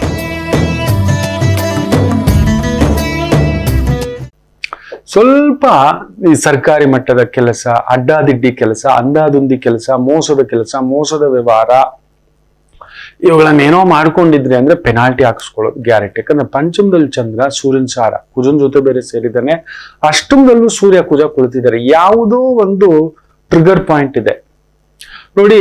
ನಾವು ಸಾಮಾನ್ಯವಾಗಿ ಕೆಟ್ಟದನ್ನು ಹೇಳೋದಕ್ಕೆ ಹೇಳಬಾರದು ಅಂತ ಎಲ್ಲೋ ಒಂದು ಬಾಯಿಜಾರ ಹೇಳ್ತಾನೆ, ಅದಕ್ಕೂ ಕಂಪಿಸ್ತಾರೆ ನೋಡಿ. ಸೂರ್ಯ ಕುಜ ಎಲ್ಲಿ ಕುಳಿತಿದ್ದಾರೆ ನೋಡಿ, ಧನುಸು ರಾಶಿ. ಅವರಿಗೆ ಕೇಂದ್ರದಲ್ಲಿ ಯಾರಿದ್ದಾರೆ ನೋಡಿ, ರಾಹು ಕೇತು.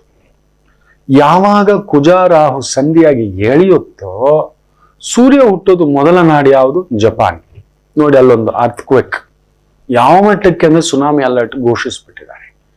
ಅದು ಇನ್ನೊಂದು ಭಾಗಗಳಿಗೆ ಹರಡತಕ್ಕಂಥದ್ದು ಎಷ್ಟು ಮಾತ್ರ ಅದು. ಅದರಿಂದ ಕೆಲವೊಂದು ಹೇಳದೇ ಸುಮ್ಮನೆ ಇದ್ದು ಬಿಟ್ಟಿರ್ತೇವೆ, ಸೂಕ್ಷ್ಮವಾಗಿ ಗಮನಿಸ್ತಿರ್ತೇವೆ. ಇದು ಎಲ್ಲಿ ತಂದು ನಿಲ್ಸುತ್ತೆ. ಹೊಸ ವರ್ಷದ ದಿನ ನಿಮ್ಗೆ ಯಾವುದೇ ಒಂದು ಕೆಟ್ಟದ್ ಕಿವಿಗೆ ಬೀಳದೇ ಇರ್ಲಿ ಅಂತ ಸುಮ್ಮನೆ ಆಗ್ಬಿಟ್ಟೆ. ಈ ವರ್ಷ ರಾಜ್ಯಕ್ಕೆ, ದೇಶಕ್ಕೆ ಏನೇನಿದೆ ಅಂತ ಯಾವಾಗ್ಲೂ ಹೇಳ್ತಿದ್ದೆ, ಏನು ಹೇಳಿದೆ. ಸಾಮಾನ್ಯರಿಗೆ ಹೇಳ್ಬೇಕು ಬಿಡಪ್ಪ, ದೇಶ ಅವ್ರ ಪಾಡಿಗೆ ನಡೆಸ್ಕೊಂಡು ಹೋಗೋರು ಅವ್ರು ಚೆನ್ನಾಗೇ ಇದ್ದಾರೆ. ದೊರೆ ಮಟ್ಟದ ಬೇಕು, ಅವ್ರು ನಿಭಾಯಿಸ್ಕೋತಾರೆ, ಅವ್ರಿಗೆ ಆ ತಾಕತ್ತಿದೆ. ನೀವು ನೋಡಿ, ದೇಶದ ದೊರೆ ಅವ್ರ ತಾಯಿ ತೀರ್ಕೋತಾರೆ. ಹೆಂಗ್ ಬರ್ತಾರೆ ಅಂದ್ರೆ, ಬಂದಿದ್ದು ಗೊತ್ತಿಲ್ಲ, ಕಾರ್ಯ ಆಗಿದ್ದು ಗೊತ್ತಿಲ್ಲ, ಹೋಗಿದ್ದು ಗೊತ್ತಿಲ್ಲ, and immediately is there on a meeting.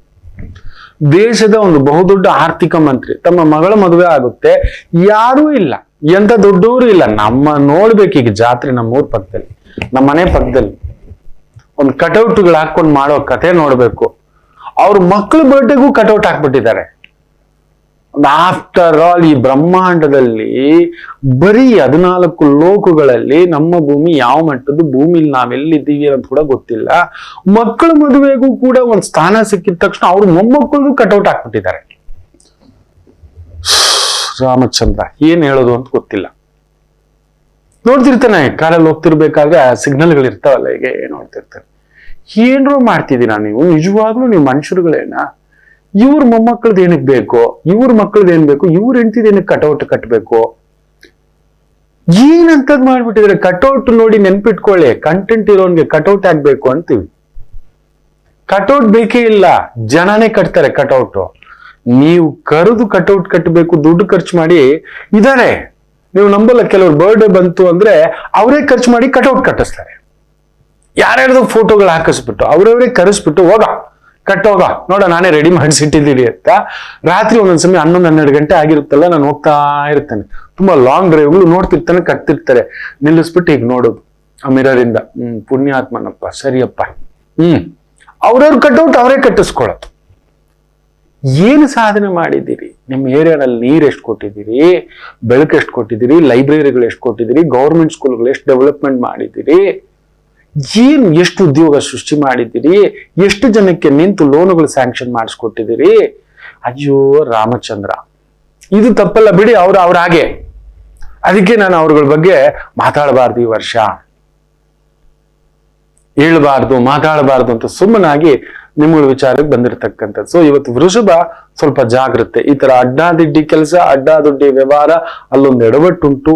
ಎಚ್ಚರಿಕೆ, ದೂರ ಪ್ರಯಾಣ, ದೂರದ ಕೆಲಸ ದಯಮಾಡಿ ಬೇಡ. ರಾತ್ರಿ 7 ಗಂಟೆ ಮೇಲೆ ಲಾಂಗ್ ಡ್ರೈವ್ ಹೋಗ್ತೀನಿ ವೃಷಭಂ, ಜಾಗೃತಂ. ಬರೀ ಗುರು ಬೇರೆ ಬಂದು ಕುಳಿತಿದ್ದಾನೆ ಅವನು. ಉಲ್ಟಾ ನಕ್ಷತ್ರ ಭಾವದಲ್ಲಿ ಮೊದಲೇ ಅವನ ಅಷ್ಟಮಾಧಿಪತಿ. ಅಲ್ಲೊಂದು ಏನೋ ಸುಡಿಸ್ತಕ್ಕಂಥ ಭಾವ ಮಾಡಿಬಿಡ್ತಾನೆ, ಹುಷಾರ್. ಮಿಥುನ ರಾಶಿ, ಸೂರ್ಯ ನಿಮಗೆ ಘಾತಕನಲ್ಲ, ಮಿತ್ರನೇ. ಮಿತ್ರಭಾವದಲ್ಲಿದ್ರು ಕೂಡ ಚಂದ್ರ ಸುಖಭಾವದಲ್ಲಿ ಸೂರ್ಯನ ಸಾರದಲ್ಲಿರೋದು ಒಂದು ಚೂರು ತಳಮಳ ತಂದಿಡ್ತಾನೆ, ಹುಷಾರು. ಮಾತಾಡುವಾಗ ಹುಷಾರು, ದೊಡ್ಡವ್ರ ಹತ್ರ ಹುಷಾರು, ಸಮಾನಸ್ಥರ ಹತ್ರನೂ ಹುಷಾರು, ಕೆಳಗಡೆ ಅವ್ರ ಹತ್ರನೂ ಹುಷಾರು. ನೋಡಿ, ಕೆಳಗಡೆ ಅವರು ಮೊನ್ನೆ ಯಾರೋ ಒಬ್ಬ ಬಹುದೊಡ್ಡ ನಟ, ಒಬ್ಬ ವ್ಯಕ್ತಿ ಹೋಗ್ತಾನೆ, ಇನ್ನೊಬ್ಬ ಸೂಪರ್ ಸ್ಟಾರ್ ಚಪ್ಲಿ ಎತ್ತಿ ಬೀಸೇ ಬಿಟ್ಟಿದ್ದಾರೆ. ಖಾಲಿ ಆಗಿದ್ದಾಗ ಬರಲೇ ಇಲ್ಲ. ನೋಡಿ, ಆತರ ಇರ್ತಾರೆ. ನೀವೆಲ್ಲನೂ ಮೆಚ್ಚಿಸ್ಲಿಕ್ಕೆ ಆಗೋಲ್ಲ. ಕೆಳಗಡೆ ಅವ್ರ ಸ್ಥಾಯಿನಲ್ಲಿ ಮಾತಾಡಕ್ಕಾಗಲ್ಲ. ಆತರ ನಡ್ಕೊಳಕ್ಕಾಗಲ್ಲ. ನಮ್ಮನ್ನ ಪ್ರಚೋದನೆ ಮಾಡಿ ಆತರ ಮಾತಾಡಿಸ್ಬಿಡ್ತಾರೆ. ನಮ್ಮ ಸಮಾನಕ್ಕಂತೂ ಅವ್ರ ಜೀವಮಾನದಲ್ಲಿ ಬರೋಕ್ಕಾಗಲ್ಲ, ಬರೆದಿಟ್ಕೊಳ್ಳಿ. ಅದರಿಂದ ಕೆಳಸ್ಥಾಯಿಯವರು ಕಂಡ್ರೆ ಆಯ್ತಣ್ಣ ನಮಸ್ಕಾರ, ದೊಡ್ಡವ್ರು ಬಂದ್ರೆ ಆಯ್ತು ಸರ್ ನಮಸ್ತೆ. ಅವ್ರ ಸ್ಥಾಯಿಗೂ ನಾವು ಹೋಗಕ್ಕಾಗಲ್ಲ. ನಮ್ಮ ಸ್ಥಾಯಿ ಮೇಂಟೈನ್ ಮಾಡ್ಕೊಂಡು ಹೋದ್ರೆ ಸಾಕು. ಮಿಥುನ ನಿಮ್ ಸ್ಥಾಯಿ ಇವತ್ತು ಮೇಂಟೈನ್ ಮಾಡಿ ಗೌರವ. ಕರ್ಕಾಟಕ ರಾಶಿ ಸರ್ವ ವಿಜಯಂ. ಚಂದ್ರ 3ನೇ ಮನೆಯಲ್ಲಿ, ಸೂರ್ಯನ ಪ್ರಭಾವ, ಸೂರ್ಯ 6ನೇ ಮನೆಯಲ್ಲಿ. ಅತ್ಯದ್ಭುತ ಓಡಾಟ, ವೃತ್ತಿ, ಕೆಲಸ, ಕಾರ್ಯ ಅದ್ಭುತವಾಗಿ ನಡೆಯತಕ್ಕಂಥದ್ದು. ಸ್ವಂತ ಕೆಲಸ, ಸ್ವಂತ ವ್ಯವಹಾರ, ಅಭಿವೃದ್ಧಿ ನೋಡ್ತಕ್ಕಂಥದ್ದು. ಒಂದ್ ಶುಭ ಸುದ್ದಿ ಇವತ್ತು ನೋಡ್ತೀರಿ ಖಂಡಿತ. ಬೆಳಿಗ್ಗೆ ಎದ್ದಿದ್ದೇ ಒಂಥರ ಉತ್ಸಾಹದಲ್ಲಿ ಇರ್ತೀರಿ ನೋಡಿ. ಕರ್ಕಾಟಕ ರಾಶಿ ಒಂದು ಮೆಸೇಜ್ ಕೂಡ ಆಗ್ತೀರಾ ನೋಡಿ. ಇನ್ನು ವಿಶೇಷವಾಗಿ ಸಿಂಹ ರಾಶಿ, ಮಾತು ನೋಡ್ಕೊಳ್ಳಿ. ಪೂರ್ವ ಪುಣ್ಯ ಸ್ಥಾನದಲ್ಲಿ ಸೂರ್ಯ ಚೆನ್ನಾಗಿದ್ದಾನೆ, ಆದ್ರೆ ಮಾತಿನ ಮೇಲೆ ಚಂದ್ರ ದಗ ದಗ ದಗ ದಗ ದಗ. ಯಾರು ನಮ್ಮ ಪೌರುಷ ಉತ್ತರ ಕುಮಾರನ ಮೇಲೆ ಅಂತಕ್ಕಂಥದ್ದು. ಇಲ್ಲ ಉತ್ತರ ಕುಮಾರನ ಪೌರುಷ ಅಲ್ಲಿರ್ತಕ್ಕಂಥ ದಾಸಿರ ಮೇಲೆ ನಾನು ಯಾರು ಗೊತ್ತಾ ಅನ್ನತಕ್ಕಂಥದ್ದು. ನೋಡಿ, ನಾವ್ಯಾರು ನಮಗ್ ನಿಜವಾಗ್ಲೂ ಇನ್ನೂ ಗೊತ್ತಿಲ್ಲ. ನಮ್ಮ ವಂಶಸ್ಥರು ಯಾರು ಗೊತ್ತಿಲ್ಲ, ನಾವೇನಕ್ಕೆ ಬಂದಿದೆ ಗೊತ್ತಿಲ್ಲ, ನಮ್ ತಾಕತ್ ಗೊತ್ತಿಲ್ಲ. ಈ ತರ ಚಿಕ್ಕ ಚಿಕ್ಕ ವಿಚಾರಕ್ಕೆ ಕುತ್ಕೊಂಡು ಯಾವ್ದಾದ್ರೂ ಚಿಕ್ಕ ವಿಚಾರ ನೆನ್ಪಿಟ್ಕೊಳ್ಳಿ, ಇದಿನ್ನೇನೂ ಇಲ್ಲ. ದೊಡ್ಡ ದೊಡ್ಡ ರಾಜಕಾರಣಿಗಳನ್ನ ನೋಡಿ. ಮಲ್ಲಿಕಾರ್ಜುನ ಖರ್ಗೆ ಅವ್ರಿಗೆ ಆಗಿರುವಷ್ಟು ಮೋಸ ನಾನು ನೇರ ಹೇಳ್ತೇನೆ. ಮೋಸ, ಅವರ ಸ್ಥಾನ, ಅವ್ರಿಗೆ ಸಿಗ್ಬೇಕಾದ ಸ್ಥಾನ ಇವತ್ತಿಗೂ ನೋಡಿ. ಎಲ್ಲಾ ಪಕ್ಷಗಳು ಸೇರಿ ಅವ್ರನ್ನ ಡಿಕ್ಲೇರ್ ಮಾಡ್ಬೋದು. ಯಾವುದೋ ಒಂದು ಕೂಟ ಮಾಡ್ಕೊಂಡಿದ್ದಾರೆ. ನಮ್ಮ ನಾಯಕ ಇವರಾಗ್ಲಿ 50-55 ವರ್ಷದ ಪ್ರಬುದ್ಧ ಅನುಭವಿ ರಾಜಕಾರಣಿ. ಅವ್ರಿಗೆ ಮೀರಿದ ನಾಲೆಜ್ ಇಲ್ಲ ರೀ. ಯಾವ ತರ ನಡೆಸ್ಬೇಕು, ಯಾವ ಪಕ್ಷಗಳು ಏನೇನ್ ಮಾಡಿದ್ದಾರೆ, ಯಾವ ತರ ಮಾಡಿದರೆ, ಎಲ್ಲಿ ಫೇಲ್ಯೂರ್ ಆಗಿದೆ ಎಲ್ಲ ಗೊತ್ತಿರೋ ಮನುಷ್ಯ. ನಿಜ ಹೇಳ್ತಾನೆ. ಅವ್ರಿಗೊಂದು ಸರಿಯಾದಂತಹ ಒಂದು ಪಡೆ ಸಿಕ್ಬಿಟ್ರೆ ಇಸ್ ಅ ಬ್ಯೂಟಿಫುಲ್ ಮ್ಯಾನ್. ಏನೋ ಗೊತ್ತಿಲ್ಲ ನೋಡಿ, ಪಡ್ಕೊಂಡು ಬರ್ಬೇಕು ಅಂತ ಹೇಳ್ತೇವೆ. ಯಾವತ್ತಾದ್ರೂ ಎಲ್ಲಾದ್ರೂ ಅವ್ರು ಮಾತಾಡಿರೋದು ನೋಡಿದೀರಾ? ನನಗ್ ಸ್ಥಾನ ಸಿಕ್ಕಿಲ್ಲ. ನಮ್ಮವರೇ, ನಮ್ಮ ರಾಜ್ಯದವರೇ ಸಪೋರ್ಟ್ ಇಲ್ಲ. ನಮ್ಮ 28 ಜನ ಶಾಸಕರು ಎಲ್ರು ಇರ್ಲಿ, ನಮ್ಮವ್ರು ಇವರು. ಕೆಲವೊಂದು ಸಿದ್ಧಾಂತಗಳು ಪಕ್ಷತ್ತು ಬೇರೆ ಬೇರೆ ಇರ್ಬೋದು, ಆದ್ರೆ ಕೆಲವು ವ್ಯಕ್ತಿಗಳ ಗೌಣ ನೋಡಿದ್ರೆ ನಾವು ತಲೆಬಾಗ್ಬೇಕಾಗುತ್ತೆ. ಅಲ್ಲೂ ಕೆದ್ಕೋರಿದ್ದಾರೆ, ಅದು ಬೇಡ, ನಮಗೆ ಸಿಗಲೇ ಇಲ್ಲ. ಆದ್ರೂ ಮಾತಾಡಿಲ್ಲ. ಸಿಂಹರಾಶಿ ಇವತ್ತು ಮಾತಾಡದಿದ್ರೆ ಉತ್ತಮ. ಸುಮ್ಮನೆ ಮಾತಾಡಬೇಡಿ. ಆ ಸ್ಥಾನಕ್ಕೆ ತಕ್ಕಂಥದ್ದು ನೋಡ್ಕೊಂಡು ಹೋಗ್ತಕ್ಕಂಥದ್ದು ಮಾಡಿ, ಗೆಲುವು ನಿಮ್ಮದು. ಇನ್ನು ಕನ್ಯಾ ರಾಶಿ, ಚಂದ್ರ ಸೂರ್ಯನ ಭಾವ, ಸೂರ್ಯ ವಿಶೇಷವಾಗಿ ಸುಖ ಭಾವದಲ್ಲಿದ್ದಾನೆ, ಚೆನ್ನಾಗಿದೆ. ಯಾಕೆಂದ್ರೆ ಸೂರ್ಯ ಶುಕ್ರನ ಸಾರದಲ್ಲಿ ಇದ್ದಾನೆ. ಶುಕ್ರ 3ನೇ ಮನೆಯಲ್ಲಿ ಇದ್ದಾನೆ, ಬ್ಯೂಟಿಫುಲ್. ಬುಧನ್ ಜೊತೆ ಬೇರೆ ಕಲಾ ವೇದಿಕೆ, ಆ ತರದೊಂದು ಇನ್ಸ್ಟಿಟ್ಯೂಟ್ ನಡೆಸ್ತಿದ್ದೀರಾ. Teaching, training, Bharatanatyam, dance, music, sports academy, government coaching, IAS coaching, IPS coaching, IIT coaching, ಈ ತರದ್ದು ಏನಾದ್ರು ಗೌರ್ಮೆಂಟ್ ಸೆಕ್ಟರ್ ಪ್ರಾಜೆಕ್ಟ್, ಕೆಲಸ ಕಾರ್ಯ ಅತ್ಯದ್ಭುತ ಪ್ರಗತಿ ನೋಡ್ತಕ್ಕಂಥ ದಿನ. ಸ್ವಲ್ಪ ಹೆಡ್ ವೈಟ್ ಪರ್ಸನ್ ನೀವು ಇವತ್ತು, ಕೈಯ ಅಂತೀರ ನೋಡ್ಕೊಂಡು. ತುಲಾ ರಾಶಿ, ಲಾಭಾಧಿಪತಿ 12ನೇ ಮನೆ. ಬರೋ ಲಾಭಕ್ಕೆ ಖರ್ಚಿಟ್ಬಿಟ್ಟಿದ್ದಾನೆ. ಏನೋ ಒಂದು ಅಂಡು ಸುಟ್ಟು ಬೇಕಂತಾನೆ ಕುഞ്ഞ ಇದಿರ್ಬೇಕಂತ ಇಲ್ಲ. ಮಕ್ಕಳು ಯಾರೂ ದೊಡ್ಡವರಲ್ಲ. ನಾನು ಹೇಳ್ತಿರ್ತೇನಲ್ವಾ, ಯಾವುದೂ ದೊಡ್ಡದಲ್ಲ, ಇರೋಲ್ಲ. ಎಷ್ಟು ಸಂಪಾದಿಸಿದರೂ ಇರೋಲ್ಲ. ನಾವು ಸಂಪಾದನೆ ಮಾಡೋದೆಲ್ಲ ಖರ್ಚಿಗೆನೆ. ಈ ಶರೀರ ಕೂಡ ಖರ್ಚು ಮಾಡ್ಬೇಕು, ಈ ಜ್ಞಾನ ಖರ್ಚು ಮಾಡ್ಬೇಕು, ಈ ಬುದ್ಧಿ ಖರ್ಚು ಮಾಡ್ಬೇಕು, ಈ ಜ್ಞಾನ ಖರ್ಚು ಮಾಡ್ಬೇಕು, ವಾಕು ಖರ್ಚು ಮಾಡ್ಬೇಕು. ಎಲ್ಲ ಕಾಲು ಕೊಟ್ಟಿರೋದು ಕೂಡ ನಡೆಯೋದಕ್ಕೇನೆ, ಈ ಶಕ್ತಿ ಕೊಟ್ಟಿರೋದು ಖರ್ಚು ಮಾಡೋದಕ್ಕೇನೆ. ಇಲ್ಲ ಗುರುಗಳ ಹಂಗೆ ಕುತ್ಕೊಳ್ಳಿ, ಶಕ್ತಿ ಖರ್ಚು ಮಾಡಲ್ಲ ಅಂತ ತಿಂದುಬಿಟ್ಟು ಇಲ್ದಿದ್ದ ಕಾಯಿಲೆ ಎಲ್ಲ ಬರುತ್ತೆ. ಹೌದು, ಬುದ್ಧಿ ಖರ್ಚು ಮಾಡಲ್ಲ ಅಂತ ಕುತ್ಕೊಳ್ಳಿ, ವಿಸ್ಫೋಟ ಆಗ್ಬಿಡುತ್ತೆ. ವಿಪರೀತ ಬುದ್ಧಿ, ಅದು ವಿಸ್ಫೋಟ ಆಗುತ್ತೆ. ಬುದ್ಧಿನೇ ಇಲ್ಲ ಅಂತಾರೆ. ಇವತ್ತ ಆ ರೀತಿ ಆದಿತ್ಯ ಹೃದಯ ಸ್ತೋತ್ರ ಪಠಣಂ, ಸಮಾಧಾನಂ, ದೊಡ್ಡ ಕೆಲಸ, ದೊಡ್ಡ ಕಾರ್ಯ, ದೊಡ್ಡ ಟೆನ್ಷನ್, ತಂದೆ ಹತ್ರ, ತಾಯಿ ಹತ್ರ, ಕುಟುಂಬದ ಹತ್ರ ಮಾಧುರ್ಯವಾಗಿರಿ. ವೃಶ್ಚಿಕ ರಾಶಿ, ವಿಜಯ ವಸ್ತು. ಚಂದ್ರ ವಿಶೇಷವಾಗಿ ಸೂರ್ಯನ ಸಾರ, ದಶಮಾಧಿಪತಿ, ಲಾಭಸ್ಥಾನ. ಸೊ ಉದ್ಯೋಗದಲ್ಲಿ ಒಂದು ರೆಕಗ್ನಿಷನ್, ಪ್ರಮೋಷನ್, ಇನ್ಕ್ರಿಮೆಂಟು, ವೃತ್ತಿ, ಅಭಿವೃದ್ಧಿ, ಹೆಸರು, ಗೌರವ, ಸ್ಥಾನ ಇವೆಲ್ಲವನ್ನು ನೋಡತಕ್ಕಂಥ ಅದ್ಭುತವಾದ ದಿನ. ಧನುಸು ರಾಶಿ, ಭಾಗ್ಯೇ ದಶಮ ಸ್ಥಾನ, ಭಾಗ್ಯಾಧಿಪತಿ ನಿಮ್ಮನೆ.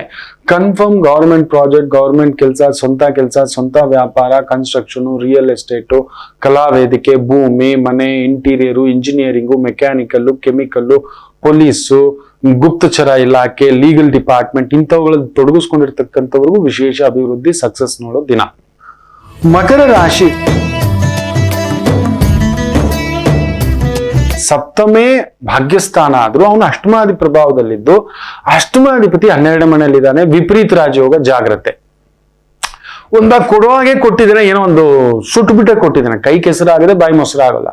ಸ್ವಲ್ಪ ಓಡಾಟ, ಒತ್ತಡ, ಎಳೆದಾಟ ಇವುಗಳಾಗತಕ್ಕಂಥ ಪ್ರಭಾವ ಇರತಕ್ಕಂಥದ್ದಿದ್ದರೂ ಕೆಲಸ ಕಾರ್ಯಗಳನ್ನ ನಿಭಾಯಿಸ್ಕೊಂಡು ಹೋಗ್ತಕ್ಕಂಥದ್ದಿರುತ್ತೆ. ದೊಡ್ಡ ಕೆಲಸ, ದೊಡ್ಡ ಕಾರ್ಯ ಅಂತಕ್ಕಂಥದಕ್ಕೆ ಹೋಗ್ಬೇಡಿ. ತಂದೆ ಮಾತು ಕೇಳಿ, ಹಿರಿಯರ ಮಾತು ಕೇಳಿ, ಅಣ್ಣನ ಮಾತು ಕೇಳಿ. ಯಾಕಂದ್ರೆ ಹಿರಿಯಣ್ಣ, ಬಿಗ್ ಬಾಸ್ ಯಾರೋ ಒಬ್ರು ಇದ್ದಾರೆ ನಿಮ್ ಜೀವನದಲ್ಲಿ ದೊಡ್ಡವರು ಅಂತ, ಅವ್ರನ್ನ ಕೇಳ್ಬಿಟ್ಟು ಮುಂದಕ್ಕೆ ಹೋಗಿ. ಭೂಮಿ ವ್ಯವಹಾರ, ಪ್ರಾಪರ್ಟಿ ವ್ಯವಹಾರ, ಅಲ್ಲಿ ಸ್ವಲ್ಪ ಎಳೆದಾಟ ಉಂಟು. ಮನೆ ತಗೊಳ್ಳೋದು, ಮಾರೋದು, ಕೊಡೋದು, ಈ ತರದ ವ್ಯವಹಾರಗಳಲ್ಲಿ ಸ್ವಲ್ಪ ಎಳೆದಾಟಗಳುಂಟು. ನೋಡಿಕೊಂಡು ಹೆಜ್ಜೆ ಇಡಿ. ಇನ್ನು ಕುಂಭರಾಶಿ ಚಂದ್ರ ಅಷ್ಟಮ, 6ನೇ ಮನೆಯವನು 8ನೇ ಮನೆಯಲ್ಲಿರೋದು ಒಳ್ಳೇದೆ. ಆದರೆ ಬಾಧಕಾಧಿಪತಿಯ ಪ್ರಭಾವದಲ್ಲಿರೋದನ್ನ ಏನೋ ಒಂದು ಹೆಡ್ಡೇಕು. ವೃತ್ತಿ, ವ್ಯವಹಾರ, ಆರೋಗ್ಯ, ಓಡಾಟ, ಸುತ್ತಾಟ, ಬಾಡಿ ತುಂಬಾ ಹೀಟ್ ಆಗ್ಬೋದು, ಕೋಲ್ಡ್ ಆಗ್ಬೋದು, ಡಸ್ಟ್ ಅಲರ್ಜಿ ಆಗ್ಬೋದು, ಥ್ರೋಟ್ ಇನ್ಫೆಕ್ಷನ್, ವಾಟರ್ ಇನ್ಫೆಕ್ಷನ್, ಈ ತರದ್ದು ಆಗ್ತಕ್ಕಂಥದ್ದು ಸ್ವಲ್ಪ ಒತ್ತಡ ತಂದಿಟ್ಟು. ಸೂರ್ಯ 11ನೇ ಮನೆಯಲ್ಲಿದ್ದಾನೆ. ಎಂಥ ಸಮಸ್ಯೆ ಬಂದರೂ ತರ ಬಂಡೆಗಲ್ಲಿನ ತರ ಈ ತರ ನಿಂತುಕೊಂಡು ಅದ್ಭುತವಾಗಿ ನಿಭಾಯಿಸ್ತಕ್ಕಂಥ ಶಕ್ತಿ ಬರುತ್ತೆ. ಬ್ಯೂಟಿಫುಲ್. ಇನ್ನು ವಿಶೇಷವಾಗಿ ಮೀನರಾಶಿ ಷಷ್ಠಾಧಿಪತಿಯ ಪ್ರಭಾವದಲ್ಲಿ ಸಪ್ತಮದಲ್ಲಿರೋದ್ರಿಂದ ಯಾರೋ ಕಳ್ಳ ನಿಮ್ಮ ಮನೆಗೆ ನುಗ್ತಾನೆ, ಇಲ್ಲ ಕಳ್ಳನ ಮನಸ್ಸು ನಿಮಗೆ ನುಗ್ಗುತ್ತೆ, ಹುಷಾರ್. ಷಷ್ಠ ಅಂದ್ರೆ ಕಷ್ಟ, ನಷ್ಟ, ಕಳ್ಕೊಳ್ಳೋದು. ಸಪ್ತಮ ಬಾಧಕ. ಅದರಿಂದ ಕೊಡೋದು, ತಗೊಳ್ಳೋದು, ಮಾಡೋದು, ನೋಡೋದು ಸ್ವಲ್ಪ ನೋಡ್ಕೊಂಡು. ಕೆಲವರಿಗೆ ಇರುತ್ತೆ ಈ ಲಂಚ ತಗೊಳ್ಳೋ ಬುದ್ಧಿ, ಏನು ಕೊಟ್ರು ಅದ್ರಲ್ಲೊಂದು ಹುಡ್ಕೋ ಬುದ್ಧಿ, ಕದಿಯೋ ಬುದ್ಧಿ, ಮುಚ್ಚಿಡೋ ಬುದ್ಧಿ, ತೆಗೆದಿಟ್ಕೊಳ್ಳೋ ಬುದ್ಧಿ, ಇಲ್ಲ ನೆಗೆಟಿವ್ ಭಾವಿಸೋ ಬುದ್ಧಿ. ಅವ್ರೇನು ಇವ್ರೇನು, ಈ ಪೊಲೀಸ್ ಬುದ್ಧಿ. ಪೊಲೀಸ್ ಅವ್ರು ಹಾಗೆ, ಅವ್ರು ಯಾರನ್ನೂ ನಂಬಲ್ಲ. ನೋಡಿ, ಯಾರೋ ಮೊನ್ನೆ ಏನೋ ಒಂದು ಕೇಸ್ ಅದು ಕೇಳ್ಪಟ್ಟೆ, ಅದು ಎಷ್ಟು ಸತ್ಯನೋ ಸುಳ್ಳೋ ಗೊತ್ತಿಲ್ಲ, ಅದು ನ್ಯಾಯಾಲಯ ನಿರ್ಧಾರ ಮಾಡಿ. ಯಾವುದೋ ಕೇಸು, ಕಳ್ತನದ ಕೇಸು ತಗೋ ಬರ್ತಾರೆ, ಆತನಿಗೆ ಲಾಕಪ್ ಡೆತ್ ಅಪಘಟ್ಟಿದೆ. ವಿಪರೀತ ಬಲ ಆದ್ರೆ ಹೀಗೆ ಏನೋ ಒಂದು ತಲೆನೋವು ಹುಡುಕಿ ಬರತಕ್ಕಂಥದ್ದು, ಕೊಡುವುದು, ತೆಗೆದುಕೊಳ್ಳುವುದು, ಮಾಡುವ ವಿಚಾರದಲ್ಲಿರುತ್ತೆ. ಜಾಗರೂಕತೆಯಿಂದ ಎಕ್ಸ್ಪರ್ಟ್ಸ್ ನ ಕೇಳಿ ಮಾಡಿ. ಗುರುವು ಕೇತು ಸಾರದಲ್ಲಿ ಬೇರೆ ಇದ್ದಾರೆ. ಎಕ್ಸ್ಪರ್ಟ್ಸ್ ನ ಕೇಳಿ ಮಾಡಿ, ಅದೊಂದು ನೋಡ್ಕೊಳ್ಳಿ, ನಿಮ್ಮನ್ನು ಬಚಾವ್ ಮಾಡಿಬಿಡುತ್ತೆ. ಇಲ್ಲದಿದ್ದರೆ ಪೆಟ್ಟೆ. ಯಾರೋ ಇರ್ತಾರೆ, ನಮಗೆಲ್ಲ ಗೊತ್ತಿದೆ ಅನ್ಕೋಬಾರ್ದು. ಅದಕ್ಕೆ ನಾನು ಆಗಾಗ ಹೇಳ್ತಿರ್ತೇನೆ, ಲೀಗಲ್ನ ಕೇಳಿ. ಅಲ್ಲೊಂದು 5-10 ಸಾವಿರ ರೂಪಾಯಿ ಖರ್ಚಾಗುತ್ತೆ, ಕೇಳಿ. ಡಾಕ್ಟರ್ಸ್ ಒಳ್ಳೆ ಎಕ್ಸ್ಪರ್ಟ್ ನ, ನಿಮಗೆ ನೀವೇ ಮನೆ ಮದ್ದು ಮಾಡ್ಕೊಳ್ಳೋದು. ಇದು ತಿಂದ್ರೆ an apple a day keeps doctor away. Daily apple ತಿನ್ಬಿಡಿ, ಇವನ್ನೆಲ್ಲ ಕಾಯಿಲೆ ಹೊಟ್ಟೋಗ್ಬಿಡುತ್ತಾ? ಅವೆಲ್ಲ ಏನೂ ಇಲ್ಲ. ಡೈಲಿ ಒಂದು ಬನಾನಾ ತಿನ್ಬಿಡಿ, ದಪ್ಪ ಆಗ್ಬಿಡ್ತಾರೆ ಅಂತೆ. Daily banana milk shake, direct sugar ಅದು. ನೀವೇನಿಲ್ಲ, ಒಂದು ಬಾಳೆಹಣ್ಣು ತಿನ್ನೋಡಿ, ಸ್ವಲ್ಪ ಸ್ವಲ್ಪ ತಿನ್ನೋಡಿ, ಇಷ್ಟಿಷ್ಟೇ ತಿನ್ನಿ. 1-2 ಅವರ್ ಬಿಟ್ಟು ಅರ್ಧ, ಇನ್ನು ಒಂದು ಕಾಲು ಭಾಗ, 30% ನಿಮ್ ಪೀಕ್ಗೆ ಹೋಗಲ್ಲ. ಒಂದೇ ಬಾಳೆಹಣ್ಣು ತಿನ್ನಿ, ಒಂದು ಹತ್ತುತ್ತೆ, ಒಂದು 50-60 ml ಹತ್ತುತ್ತೆ ಶುಗರ್. ನೀವು ಅದೇ ಬನಾನಾ ತಗೊಂಡು ನೀವು ಮಿಲ್ಕ್ ಶೇಕ್ ಮಾಡಿ ಕುಡೀರಿ, ಸರ್ರ ಅಂತ ಹತ್ತುತ್ತೆ 150ಕ್ಕೆ. 10 ಸೆಕೆಂಡಲ್ಲಿ, ಒಂದು 5 ಮಿನಿಟ್ಸ್ ಅಲ್ಲಿ ಹತ್ತುತ್ತೆ. 30 ನಿಮಿಷ 50 ನಿಮಿಷ ಆಗೋದು ಡೈರೆಕ್ಟ್ ಬ್ಲಡ್ಗೆ ಹೋಗಿ ಸೇರತಕ್ಕಂಥದ್ದು. ಪಚನಾಂಗ ಆಗಿ ಅದರಲ್ಲಿರೋ ಇದನ್ನ ಬ್ಲಡ್ಗೆ ಸೇರಿಸ್ಲಿಕ್ಕೆ ಒಂದು 1-1.5 ಗಂಟೆ ಆಗುತ್ತೆ. ಅದು ಬೆಟರ, ಒಂದೇ ಸಲ ಹತ್ಬಿಟ್ಟು ಹಿಂಗ್ ತಲೆ ಸುತ್ತಿ ಹಿಂಗ್ ಬೀಳೋದು ಬೆಟರ್. ನೋಡಿ, ಈ ತರದ್ದೆಲ್ಲ ಈ ಯೂಟ್ಯೂಬರು, ಬ್ಲಾಗರ್ಗಳು ಕೆಲವರುಗಳು ಬಂದ್ಬಿಟ್ಟಿದ್ದಾರೆ. ಊಟ ಪಥ್ಯ ಅವ್ರಿಗೆ ಇಷ್ಟವಾಗಿದ್ದು ಗೊತ್ತಿದ್ದು. ಇನ್ನೊಂದು ನೋಡಿ, ಶೀರ್ಷಾಸನ ಹಾಕಿ ಅಂತ ಹೇಳ್ತಾರೆ. ಅರೇ, ಯಾರಿಗಾದ್ರೂ ಮೈಗ್ರೇನ್ ಇರೋ ಶೀರ್ಷಾಸನ ಹಾಕೋದುಂಟಾ? ಸ್ಪಾಂಡಿಯಾಲಿಟಿಸ್ ಇರೋರು ಹಾಕ್ಲೇಬಾರ್ದು, ಸ್ಲಿಪ್ ಡಿಸ್ಕ್ ಇರೋರು ಹಾಕ್ಲೇಬಾರ್ದು. ಇದೆಲ್ಲ ಗೊತ್ತಿಲ್ಲ, ತಗೋ, ಅದೆಲ್ಲ ವಿಚಾರಿಸೋದಿಲ್ಲ. ಅದನ್ನೇ ಹೇಳೋದು ಅನುಭವ. ಹಿರಿಯರು ಓದ್ಕೊಂಡಿದ್ದೇನೆ, ಡಿಗ್ರಿಗಳು ಓದಿರ್ಬೋದು, ಆದ್ರೆ ಅನುಭವ ಇದನ್ನ ತಿಳ್ಕೊಳ್ಳಿ ದಯಮಾಡಿ. ಮೀನರಾಶಿ ಅದೇ ತರದ್ದೊಂದುಂಟು ತಲೆನೋವು. ಅನುಭವಸ್ಥರನ್ನ ಕೇಳಿ ಹೆಜ್ಜೆ ಇಡ್ತಕ್ಕಂಥದ್ದು ನಿಮ್ಗೆ ತೊಂದರೆ ಬರೋಲ್ಲ. ಇಲ್ಲ, ಒಂಟಿ ಗುರು ಇನ್ ಸ್ವಲ್ಪ ದಿನದಲ್ಲಿ 3ನೇ ಮನೆಯಲ್ಲಿ 3 ನಾಮ ಇಡ್ಲಿಕ್ಕೆ ರೆಡಿ ಆಗಿದ್ದಾನೆ, ಹುಷಾರಾಗಿರಿ. ಏನೋ ಒಂದು ದೊಡ್ಡ ರಿಸ್ಕ್, ದೊಡ್ಡ ಪ್ರಾಜೆಕ್ಟ್ಗಳು, ದೊಡ್ಡ ಕೆಲಸಗಳು, ಈ ತರದ ಬೇರೆ ಬೇರೆ ಆಲೋಚನೆಗಳು ಬಂದು ತಂದು ಇಟ್ಟು ತಟೆನಲ್ಲಿ ಇಡಿಸ್ಬಿಡ್ತಾನೆ. ಹುಷಾರು. ಅದೃಷ್ಟಕ್ಕೆ ಅವನು ಕೃತಿಕಾ ನಕ್ಷತ್ರದಲ್ಲಿ ಇರ್ತಾನೆ. ಸೊ ವಿಪರೀತ ಬಲನೂ ಕೊಡ್ತಾನೆ. ಸೊ ಜಾಗ್ರತೆ. ಎಲ್ಲರಿಗೂ ಒಳ್ಳೆಯದಾಗಲಿ. ಮಾತೃದೇವೋ ಭವ.